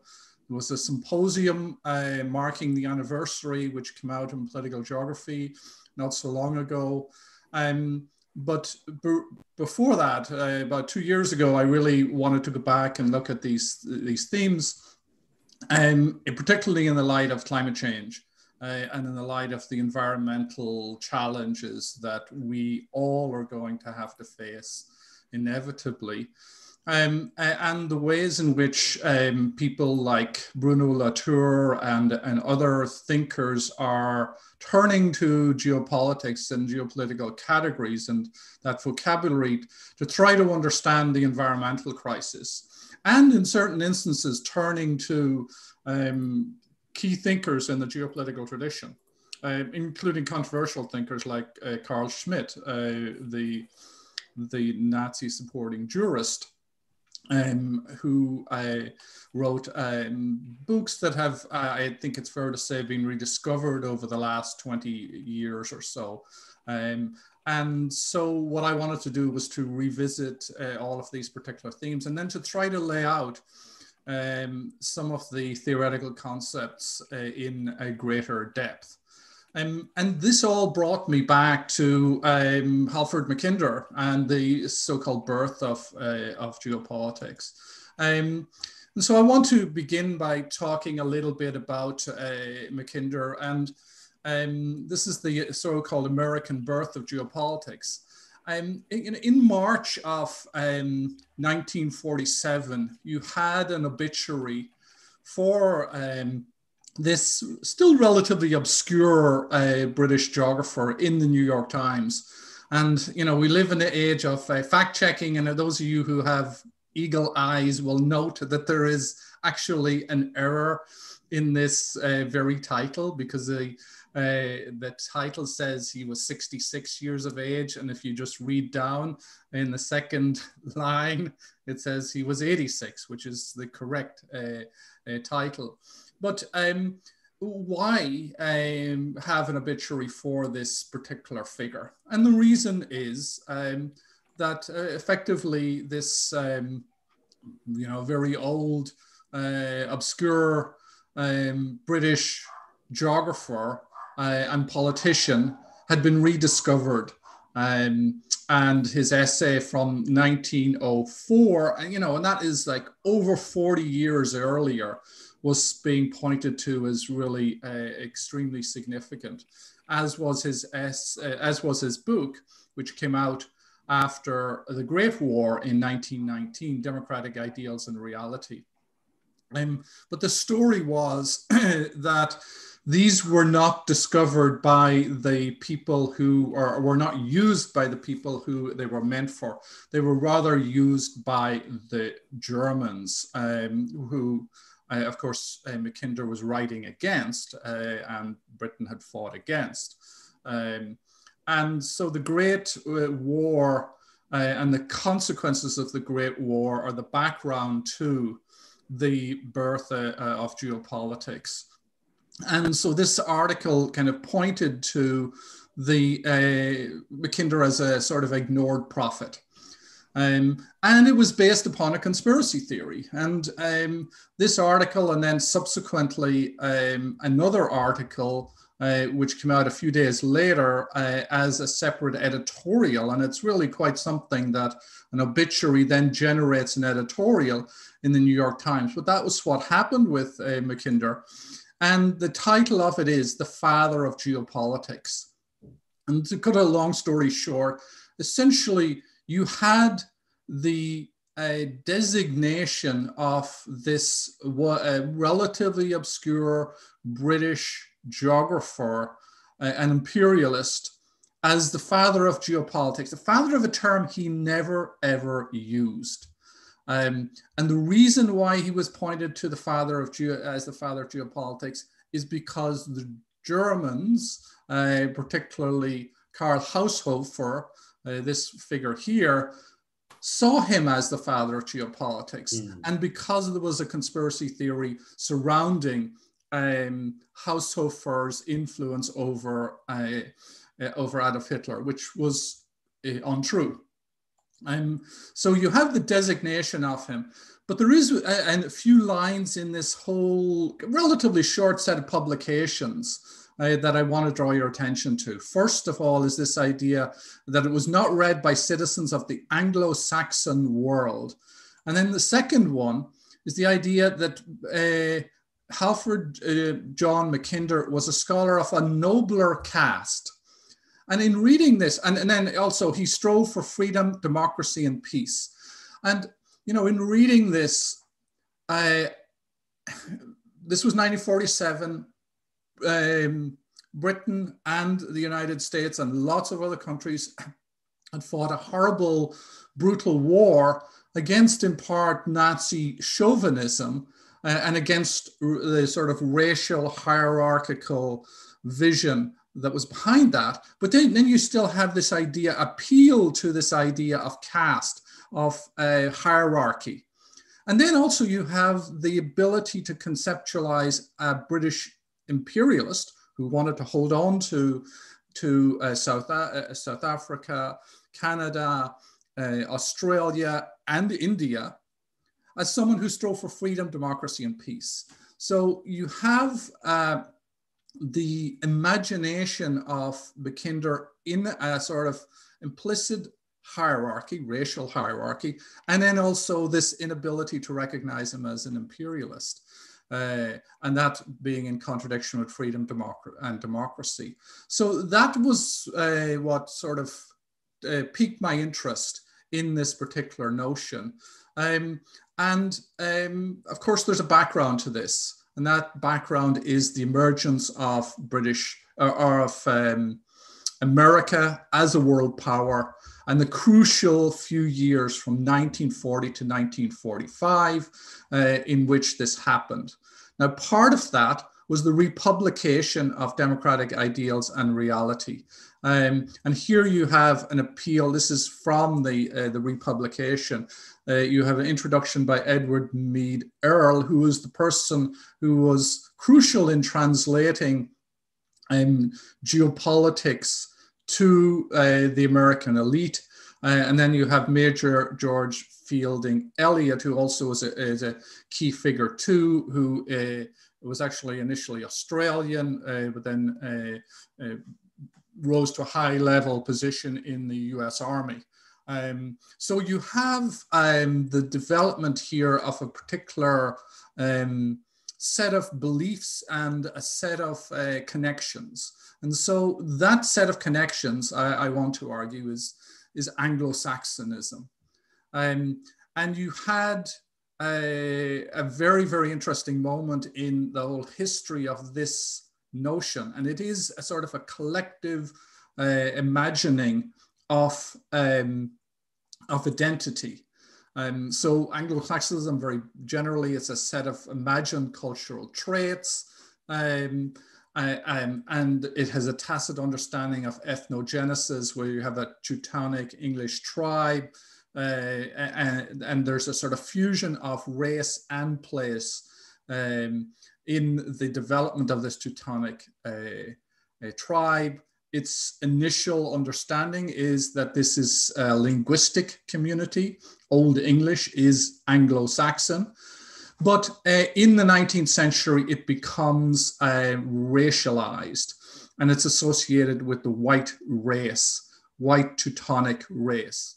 And it's also following the racial hierarchy. You have a civilizational hierarchy where you have it defined by peoples who are English speaking, but it's not everyone who's English speaking. It's not linguistic, and here's changes. It's not linguistic capacity alone. It's also whiteness. And so the fact that the Irish could speak English did not mean that they were Anglo-Saxons and could participate in Anglo-Saxonism, or Indians that were fluent, Brahmin Indians who were fluent English speaking. Again, not part of Anglo-Saxon conception. What were the ethical moral values associated with Anglo-Saxonism? Well, it was like all sort of ideologies that had tremendous self-regard for the people who were ascribed as belonging to it. So a disposition for freedom and self-government, and this has to do with the Magna Carta and the whole history of the Magna Carta, the disposition for democracy, for thrift, industry, enterprise, and also, and I think this is something that's absolutely crucial, manly adventure. It was a patriarchal ideology too. So you have different crystallizations of this. You have one, as it's racialized in the late 19th century, you have a crystallization of it in the Spanish-American War of 1898, and then also the Atlantic Charter of 1940. And so let me just very briefly note the kind of key enthusiasts of Anglo-Saxonism. So Thomas Jefferson, Cecil Rhodes, Theodore Roosevelt, who identified a conception which had race as its center, but it wasn't simply racial. It was also about the place. It was something invigorating about the place that made Anglo-Saxons who they were. And that had to do in part with frontierness. And Frederick Jackson Turner's notion of the frontier as a sort of the experience which constitutes the American identity is tied up with this notion. Now, there are lesser known figures that are also crucial in the development of Anglo-Saxonism. One is a guy by the name of James Bryce, he's not well known, but he was actually, he was Belfast born politician and historian, who then subsequently went on to be the British ambassador to the United States at the early part of the 20th century. But it's not very well known that in 1886, he actually gave a lecture on geography and its relation to history. And so if you want to trace the birth of geopolitics, you in part have to talk about Bryce and his notion. And he argued that the environment creates various influences which shape human history. And these environmental influences are the configuration of the Earth's surface, whether you have a land power, sea power, whether you have land which is mountainous, or you have plains. You have climate influencing that and interaction with in interaction with the Earth's surface. And then you have a certain uneven distribution of resources, navigable rivers, certain fertile land, certain mineral resources and the like. All of these create opportunities which then forge a certain race, a national character, and a history. So you have the interaction. It's a sort of place and race story.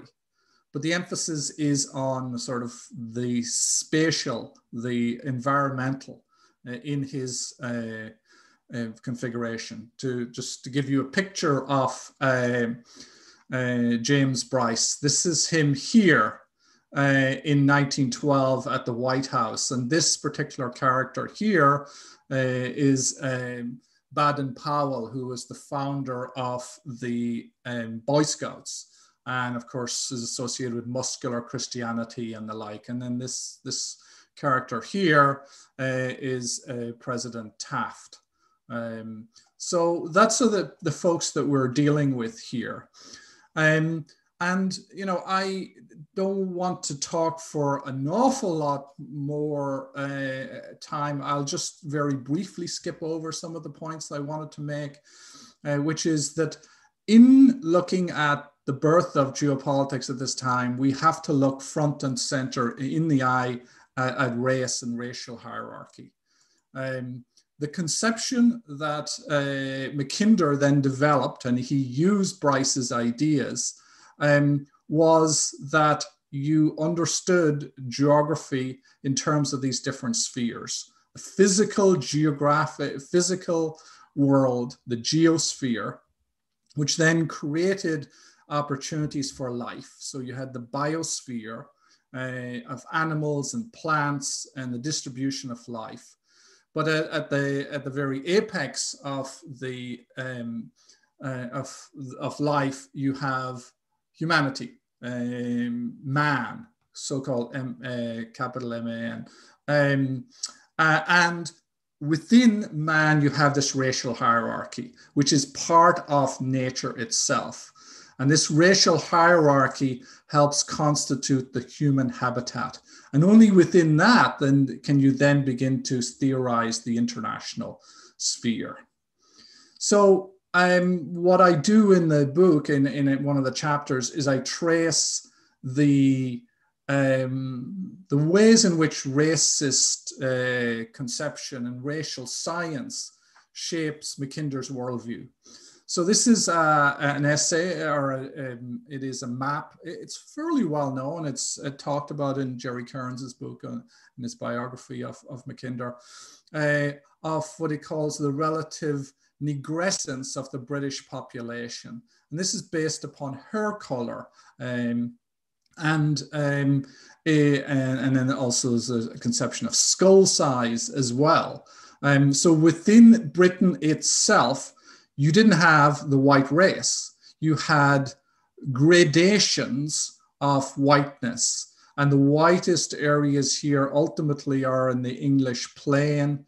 That's considered to be the native environment of the Anglo-Saxon and of John Bull as a sort of summation of the Anglo-Saxon. So you have a relentless racism in Mackinder, and you often have, and I've looked at this fairly in depth, some quite astounding expressions of this.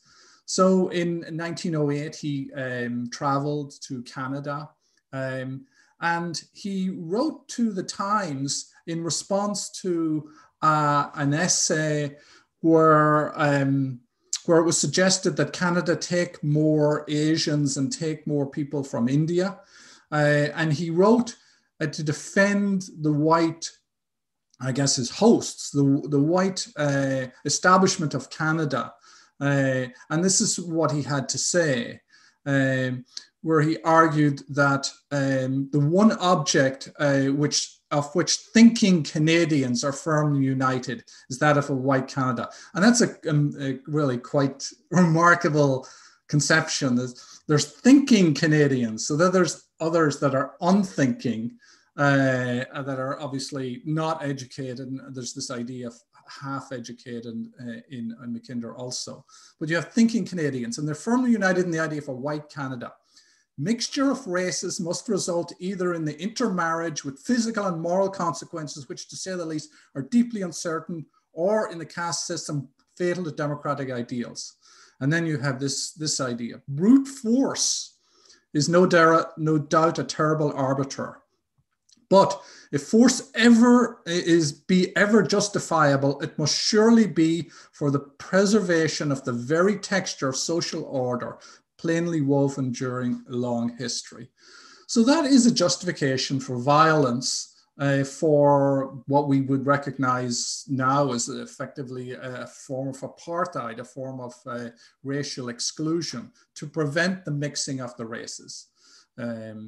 So this conception of geopolitics, this shaping the ways in which you have race and racial hierarchy shaping the development of geopolitics, I think is one of the things we have to confront.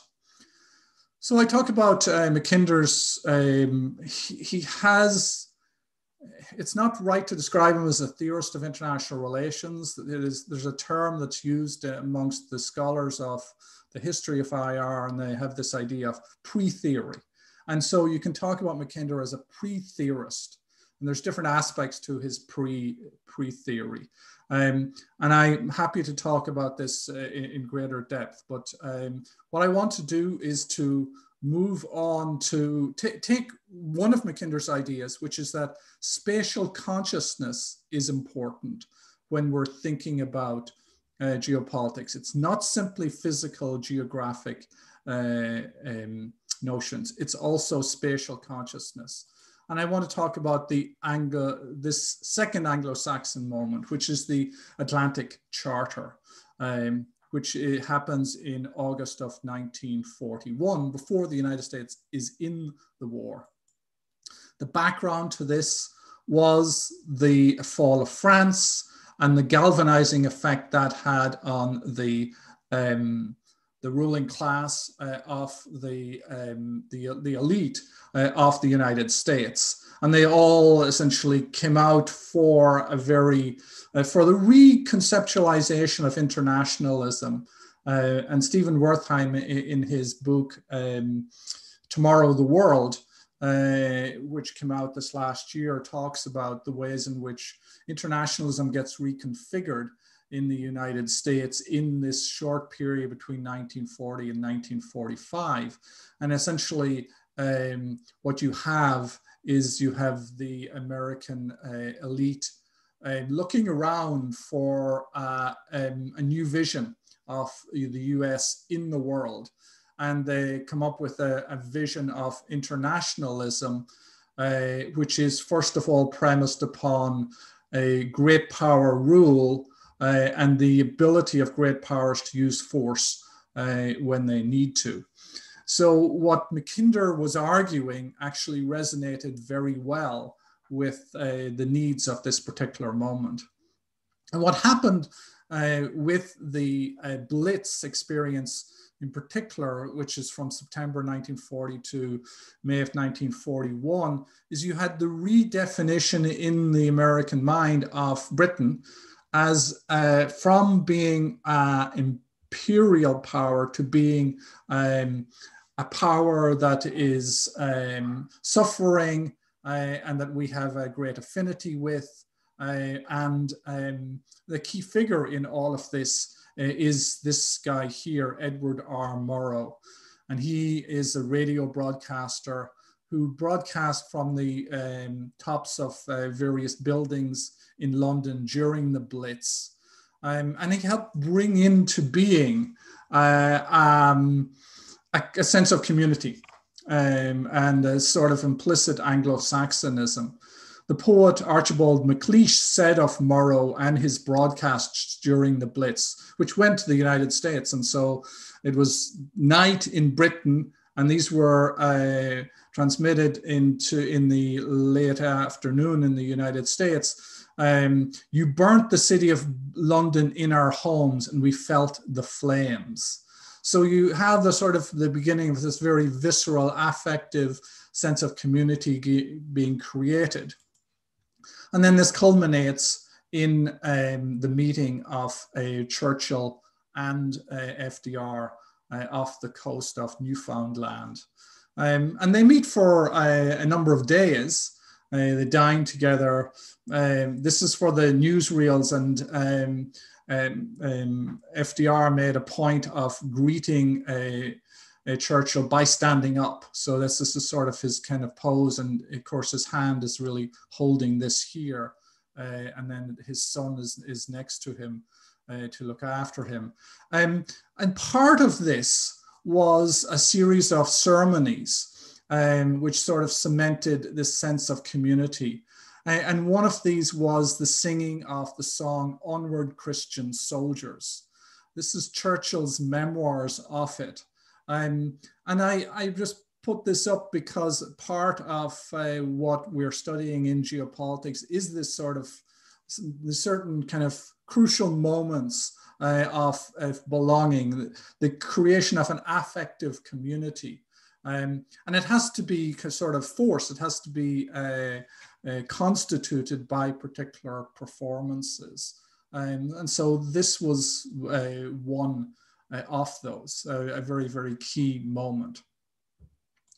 Now, there are many different choices for how one constitutes community in the international arena. So these are a series of different options. Anglo-Saxonism is only one of those. And it was one that only had a brief moment in the sun in 1941, because this idea, even though it remained significant, and I still think it is significant, it was only a sort of community of belonging that worked for English-speaking peoples. It really was about the special relationship between Great Britain and the United States. The United States quite quickly realized that it needed to broaden its appeal after the Atlantic Charter, because the Atlantic Charter did not go down very well in the United States. The old image of Britain as an imperial power was returned to public consciousness in part at this time. Was a backlash against it. And so you had the identification or the reconstituting of the imaginary that was needed for the United States to lead in the post-war period. And you had a series of different choices, and these are often switched in and switched out. The idea of the West, the free world, the democratic world, the civilized world, and of course the one we have today, which is the liberal international world. The degree to which there is a core Anglo-Saxonism in this is, of course, a matter of considerable debate. And I really welcome the perspective from Turkey on this, because I think that you all have a unique vantage point to see this and understand this and how it operates today. Churchill and his Iron Curtain speech of 1946 helps constitute an Atlanticism 2.0, if the Atlantic Charter was Atlanticism 1.0. This is an Atlanticism to fight the Cold War and to underpin the establishment of NATO. And I think then we have an Atlanticism 3.0 after the Cold War in 1989, when George Bush the Elder talks about creating a Europe whole and free. And then you have various iterations of them when you have the commitments to expand NATO. And so we're still we are with, I think, an Atlanticism 3.3 with the Bucharest Declaration trying to get Ukraine and Georgia into NATO. There are enduring resonances of Anglo-Saxonism, and you will have seen that at the latest G7 meeting, there was an effort by Boris Johnson, who is a biographer, partly a biographer. It's probably generous to call him that, but certainly someone who wrote a book on Churchill, to try to have a new Atlantic Charter laying out 8 different points. But I think that this is something that's in real trouble right now. I want to leave you with this kind of a sea change, which is the defeat by an establishment figure of the Democratic Party, a leader of the Foreign Affairs Committee in the US House of Representatives, Representative Eliot Engel, who was defeated in a primary race in New York's 16th Congressional District by a gay black man, a gay African-American progressive, and whereas Engel was a major supporter of Israel and of NATO expansion, Bowman is not is much more critical of these particular conceptions. So I think that we're at a moment in which Black Lives Matter is forcing a reflection upon the US and its position in international affairs. It's forcing a reconsideration of the particular identity and the collective understanding that the United States brings to its position in the world. And so that's where I would leave it, and I welcome your questions on this or on any other aspects of, yes. Of critical geopolitics. So thank you. Thank you, Jared, for your presentation. Without taking your time, I would like to give the floor to the audience for their question. As Jared mentioned, you can ask your question either from presentation or about critical geopolitics. Yes, Birkan, yes. Please introduce yourself and your affiliation. It will be great. Of course. Birkan, yes. Thank you, Jared, Professor Jared. That was really helpful for us and broaden our minds. So I'm a PhD student, a candidate actually at Murat Hocam's, Professor Murat's school actually, and currently working on critical geopolitics to understand Russian foreign policy within its borders, basically, which you pointed out earlier. So my question is that what I understand from the Anglo-Saxonism is that it's basically a construction of or a construction of image about the land and the ideas and combining them to how to say this, make a political outcome, basically, which basically is at the heart of the critical geopolitics as far as I understood so far. So what I would like to understand is that does this image always have to come from the formal side of state, or can this image be created within a society, then might become the mainstream official policy of a state? I'm not sure was that if was that clear, but thank you. Sure. Let me try to rephrase this and see if I understand what it is you're saying. You're effectively asking whether this particular creed or doctrine is a top-down conception that exactly is sort of imposed, or whether there's the potential for an organic, bottom-up, maybe even insurgent conception of the country and its particular identity. And it's a very good question. Let me try to, first of all, however, place that within a larger context. One of the points that I'm trying to develop in the book is that we need to think about categories we need to, I have like 4 different concepts that I developed. One is geopolitical fields. And geopolitical fields are effectively material and objective relative to what we're talking about, which is geopolitical culture. So Anglo-Saxonism is a case study in geopolitical culture. And then there's a third element, which is geospatial revolutions, which has to do with technology and has to do, again, it's a sort of an objective.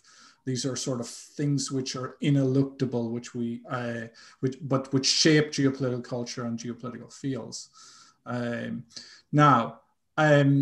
In studying geopolitical culture, the chapter that I develop this outlines tensions within geopolitical culture between sort of economic networks military networks, and ideological networks, and all of those sort of conflicts being mediated by political parties and political leaders. So you have sort of essentially the, if for want of a better word, the capitalist class, the defense bureaucrats. You have those that are engaged in cultural production and religion and the like. And then all of these fused together and mediated by a political party. Now, how that occurs is dependent upon the country, and it will vary greatly. But I think that what we can say is, in the case of Anglo-Saxonism, this was an elite phenomenon. This was something that was really appealed to, quote unquote, remember that term Mackinder has, I love it, is the thinking Canadians. So this is the thinking class. So, and of course in the 19th century, late 19th century, that was easy to do because the franchise was restricted.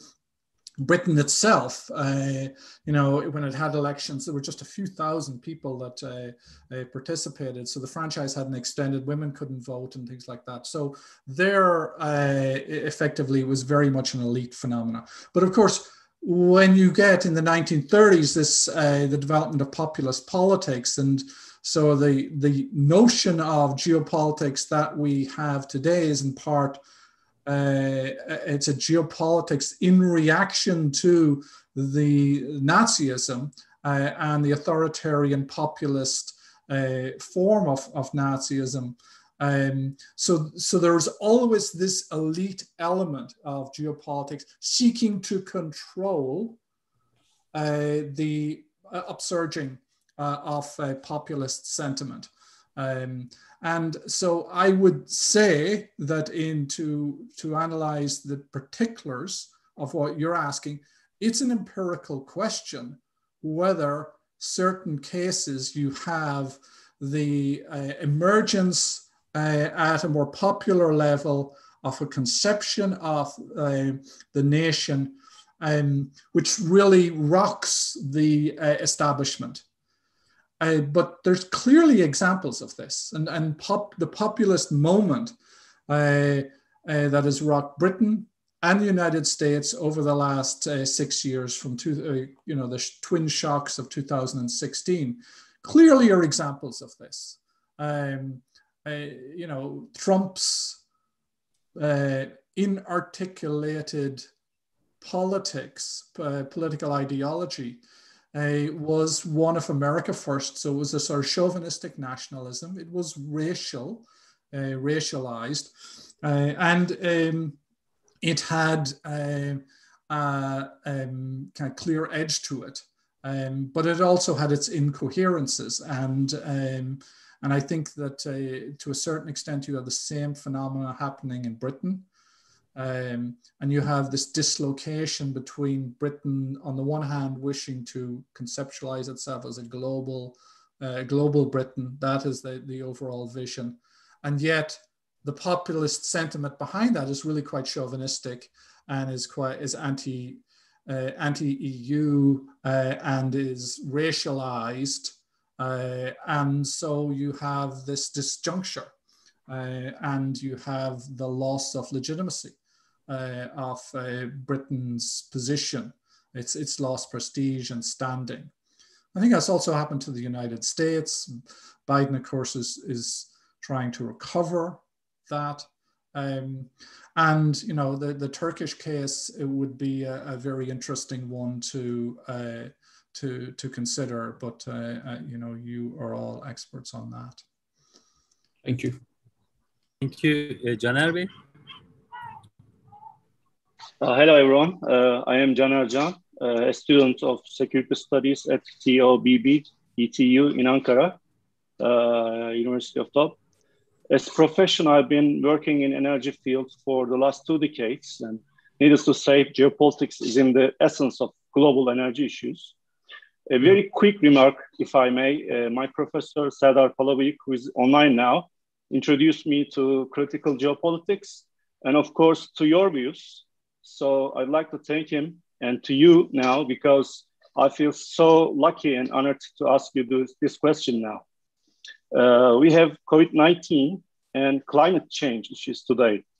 Recalling late Ulrich Beck, we are now in the middle of a new modernity, or to put differently, we have to deal with the risks of this new modernity now. Do you think this new modernity will evolve in any manner to a third level? Or where do you think the world is going with your critical lenses of geopolitics? Thank you. Thank you so much. Wow, that's a terrific question, a great question. And I don't know that I am sufficiently intelligent to answer it. I can tell you what the motivation is for my book, which is called Oceans Rise, Empires Fall.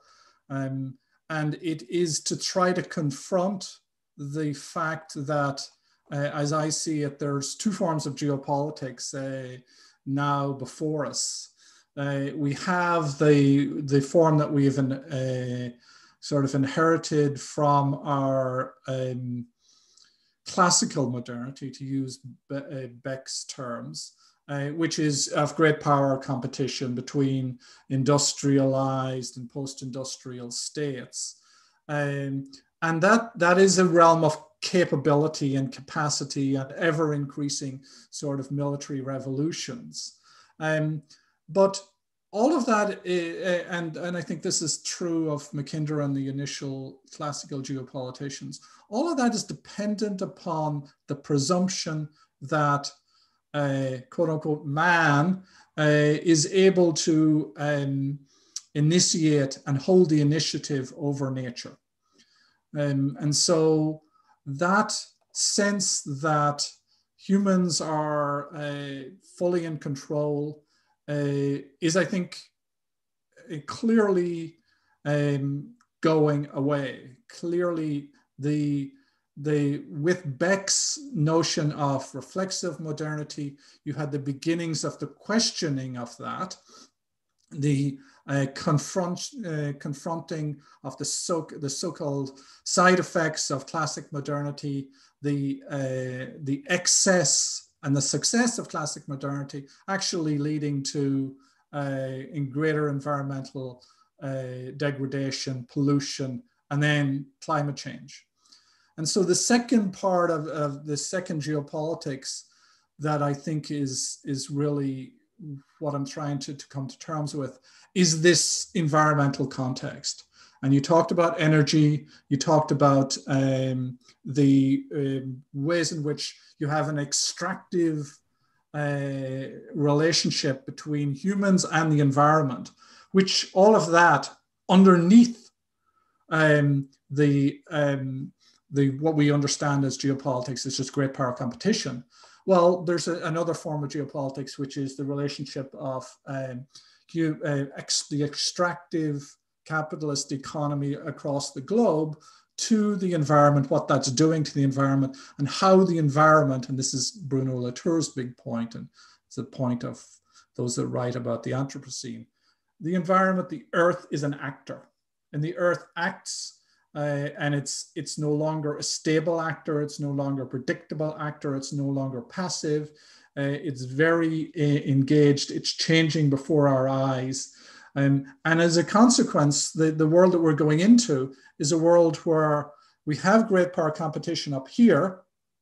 It's a logic of competition, but what's going on down here it's ineluctable. It doesn't matter what we think about it. It's part of our world. It's shaking our world, and therefore, their great power competition is inevitably mediated by this thought that we need to cooperate to address common challenges. And so in all of the communiques that you see, you will see the sort of the climate change exception. We need to cooperate even with our greatest adversaries on climate change. We need to address these issues together. Now, the challenge for us is whether the logic of competition is going to overwhelm that desire to cooperate, and in what the Earth is going to do itself. And what I think, and I've looked into this, what I think is going to happen is that the Earth is really going to begin to overwhelm everything, and the problems of climate change are going to become so great that, is there going to be a third modernity? Well, if there is, it would be one of failure, of how we are trying desperately to adapt to hopefully not a runaway hothouse Earth, but the changes are just remarkable. It's no longer a slow violence of climate change and environmental degradation. It's now an increasingly punctuated, rapid violence. Now, the coronavirus pandemic, as many have pointed out, is a sort of a dry run, a trailer for what is coming in terms of climate change. It's quite dark, the vision that once you begin to look at this literature. So that's what I would have to say on that topic. Thank you. Any question? Mustafa, Ebren, would you like to add, or would you like to comment on this? Maybe I have a small question. Okay, after you then.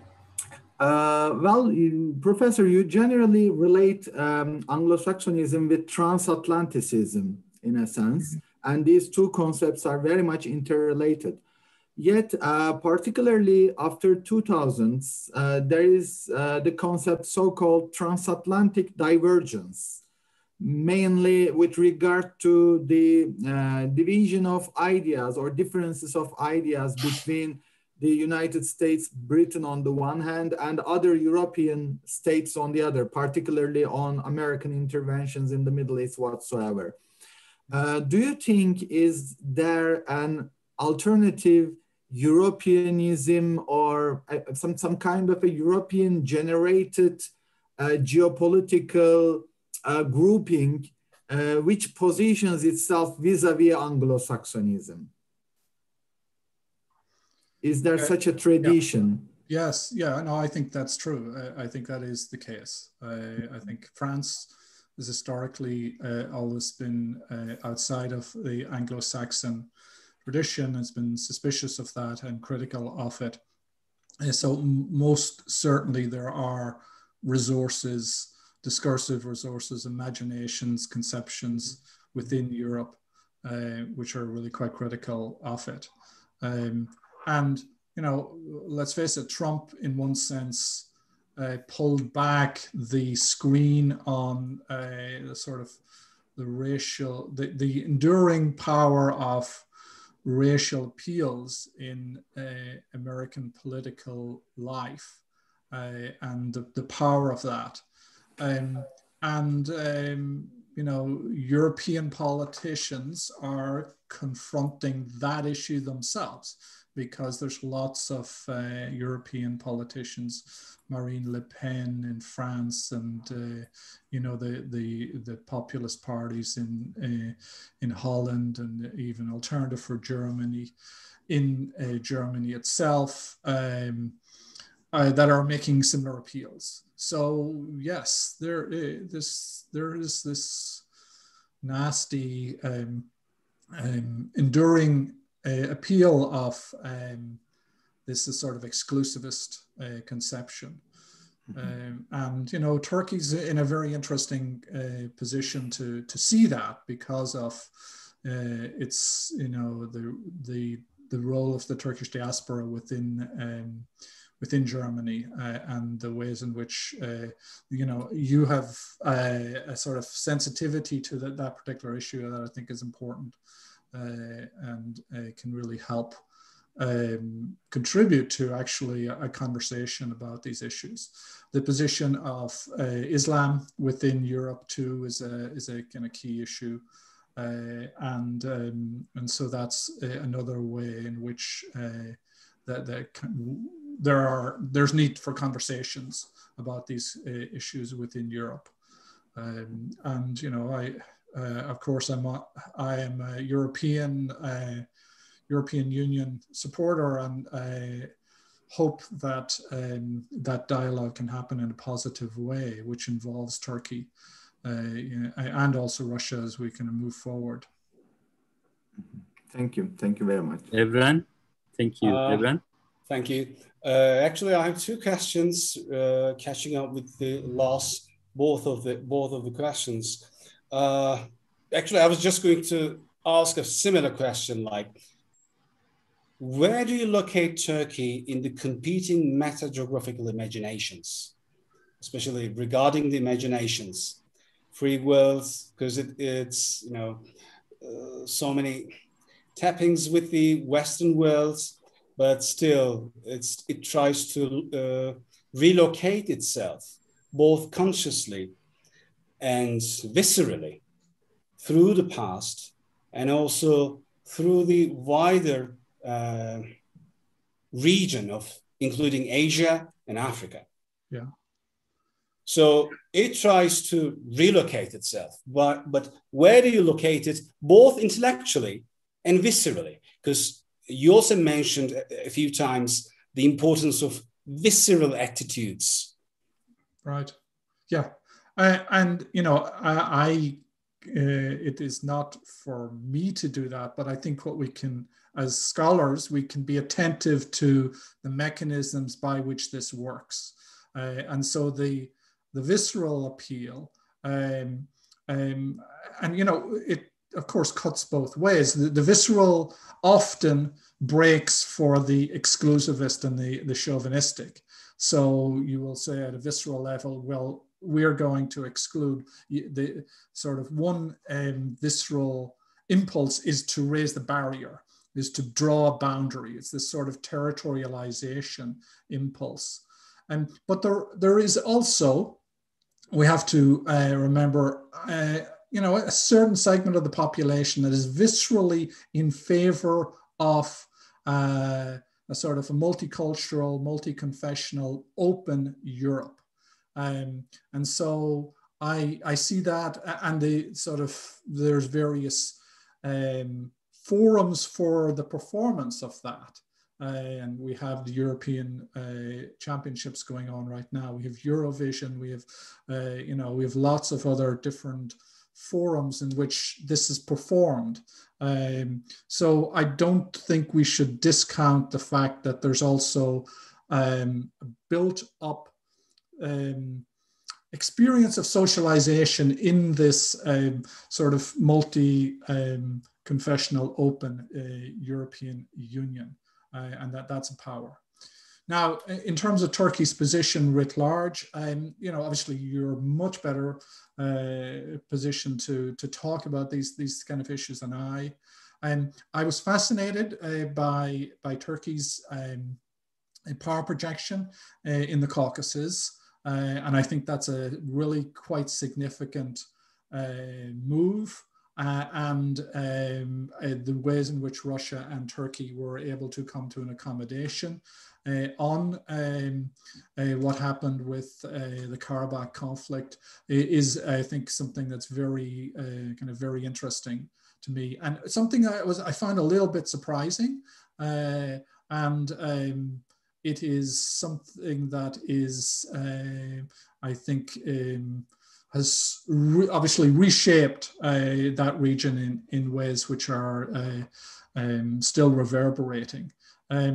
Turkey's role, you know, obviously writ large in terms of this desire on the part of the some within the West to constitute the West around this idea of a democratic pole, and therefore have authoritarianism be the enemy.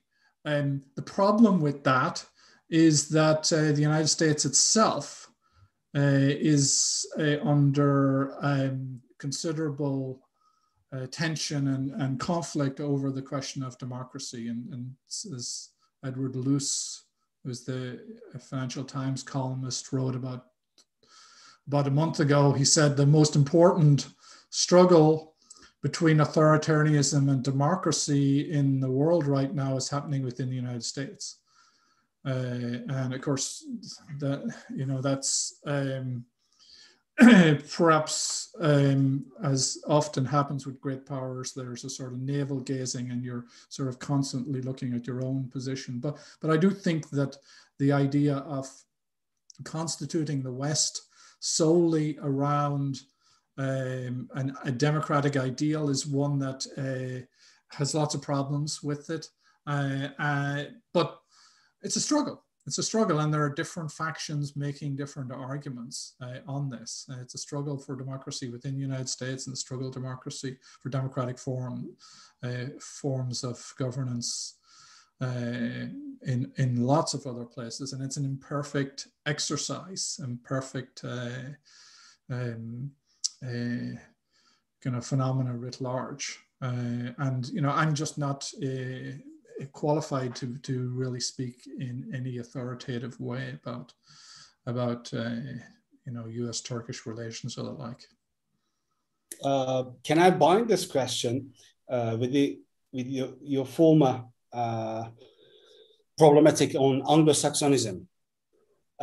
If a kind of racial exceptionalism is inherent in Anglo-Saxonism, especially from the beginning, although it tries to fix this problem, if it is still inherent, doesn't it dormantly, latently exclude the others, including Turkey, in terms of Turkey's geopolitical position? Yes, Turkey is trying to relocate itself in terms of geopolitics and tries to regain its strategic, strategic authority, strategic capabilities, strategic autonomy, especially. Yeah. But is it just because of itself, its own imagination, or is there a feeling of being excluded from the Anglo-Saxonist geopolitical world? Well, I think what you're putting your finger on something very important, and that is that it is an open question. There's a so-called battle for the soul of America, as Biden puts it, between whether America is going to constitute itself around a sort of exclusivist, white, nationalist, anti-Muslim identity, anti-others identity, or whether it's going to be true to the other tradition of being open to many different backgrounds and the like.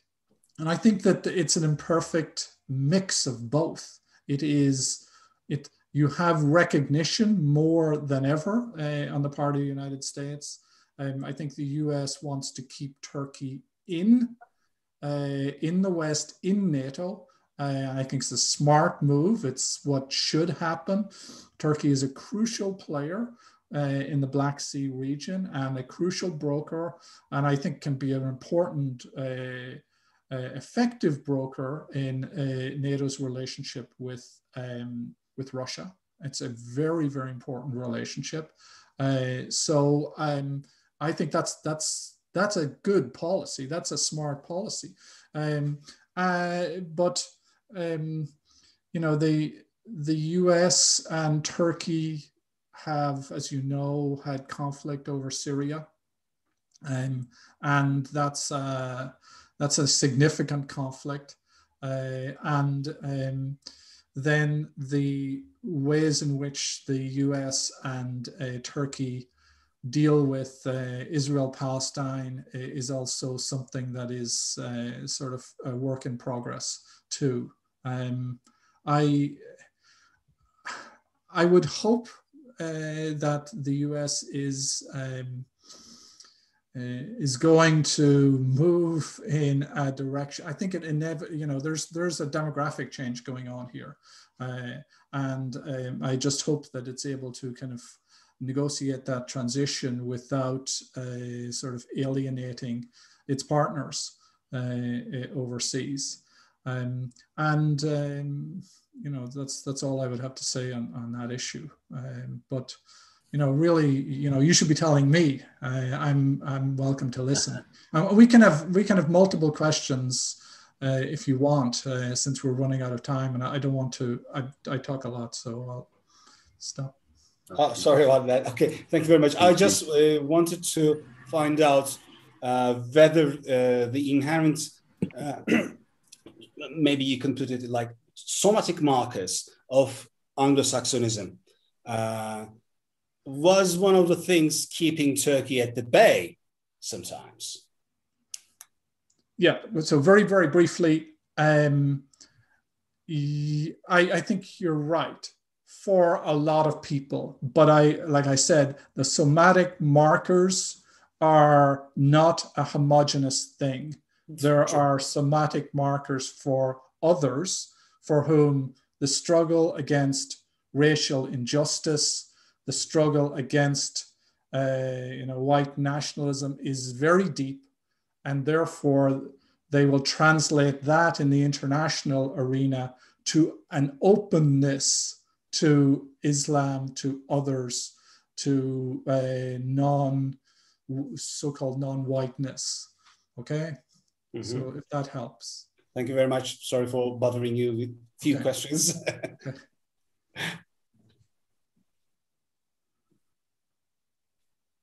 So yeah, any other questions? Friends, colleagues, students? Mustafa Hocam? Well, indeed, one of my colleagues has been studying on a very interesting concept, which has been very much voiced by one of a major scholar in Turkey, and also a prime minister, a former prime minister, Ahmet Davutoğlu. The concept is Afro-Eurasia.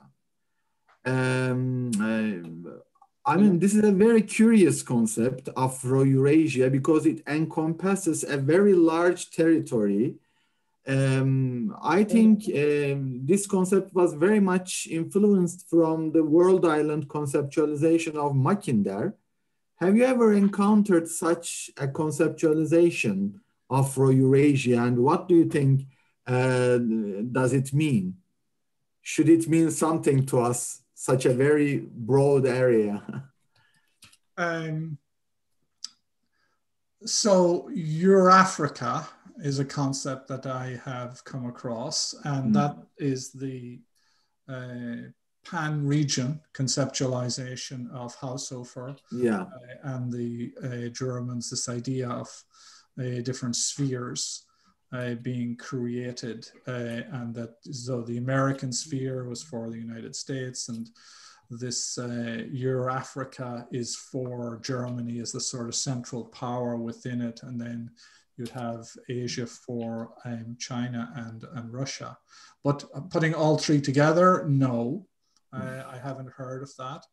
I'm not a fan of these massively sweeping homogenizations of territory, but they're part of the formula of geopolitics, the sort of the discursive formula.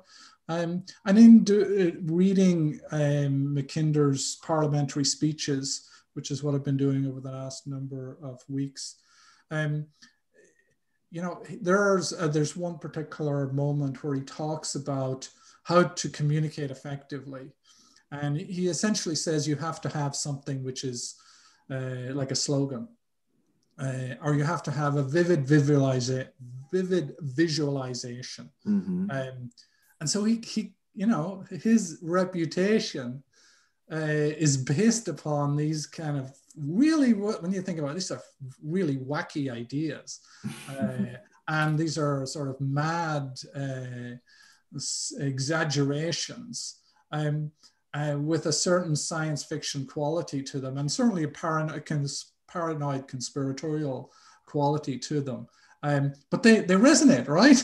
And we want to bat these things around. So Davutoglu is a very smart man and is playing the game of geopolitics as you do in terms of the sort of the rhetoric that is used. I do think that my next book I think is going to be on geopolitical conspiracies, and I do see geopolitics as it's a conspiratorial discourse. It's about what are the areas that we need to control, and there's a certain sort of fictional quality to it.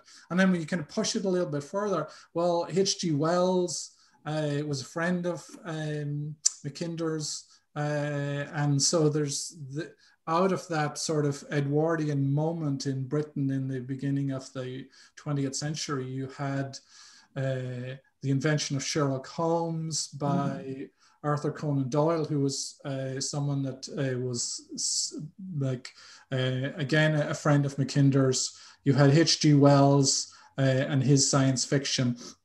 So it was a literary moment. And the point I make in the book is that what's fascinating with Mackinder is his literary moment came like 30 years later.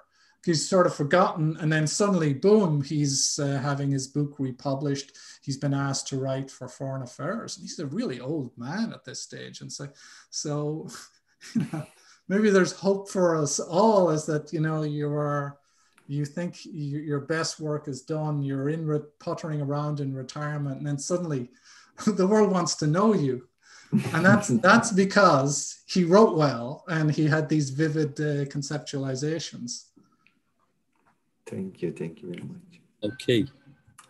I think there is no other question. Do you have any question? No. Okay. So, Evren and Mustafa, I think we're closing the session. Yes, that's fine. Okay, Gerard, I really thank you for your, first of all, accepting our invitation. It is great honor to host you in this, very important discussion. So I would like to thank you again. So I would like to also thank you, all the participants, and I would like to thank you, to Mustafa Serdar Palabıyık, Evren Eken, and Didem Hoca for their contribution to this, great discussion. Thank you so much. Thank you very much, Thank you Professor. very much. It was such a pleasure. And Murat Hocam, thank you very much as well for organizing this event as well, enabling us to listen to Gerard Toal. And nice to meet you, Gerard. Yes, nice to meet you. Gerard. Thank you, Gerard, again. Thank you, everyone, Evren, Mustafa, and Murat, and all of the other professors and students who participated. I hope that at some point in the future we can do this in person and I can have more in-depth conversations with you all. I'm honored to speak to you, and thrilled that you find some of the concepts of critical geopolitics useful in your work. Please don't be shy about getting in touch if you wish to do so, and hopefully in the future in Turkey we can meet in person. That will be great. Thank you. Yes. Well, definitely great. Thank you, Gerard. Hope to see you. Bye-bye. Okay. Bye. Bye. Bye. O zaman herkes tıkır tıkır çıktı. Sesim kısılıymış hocam.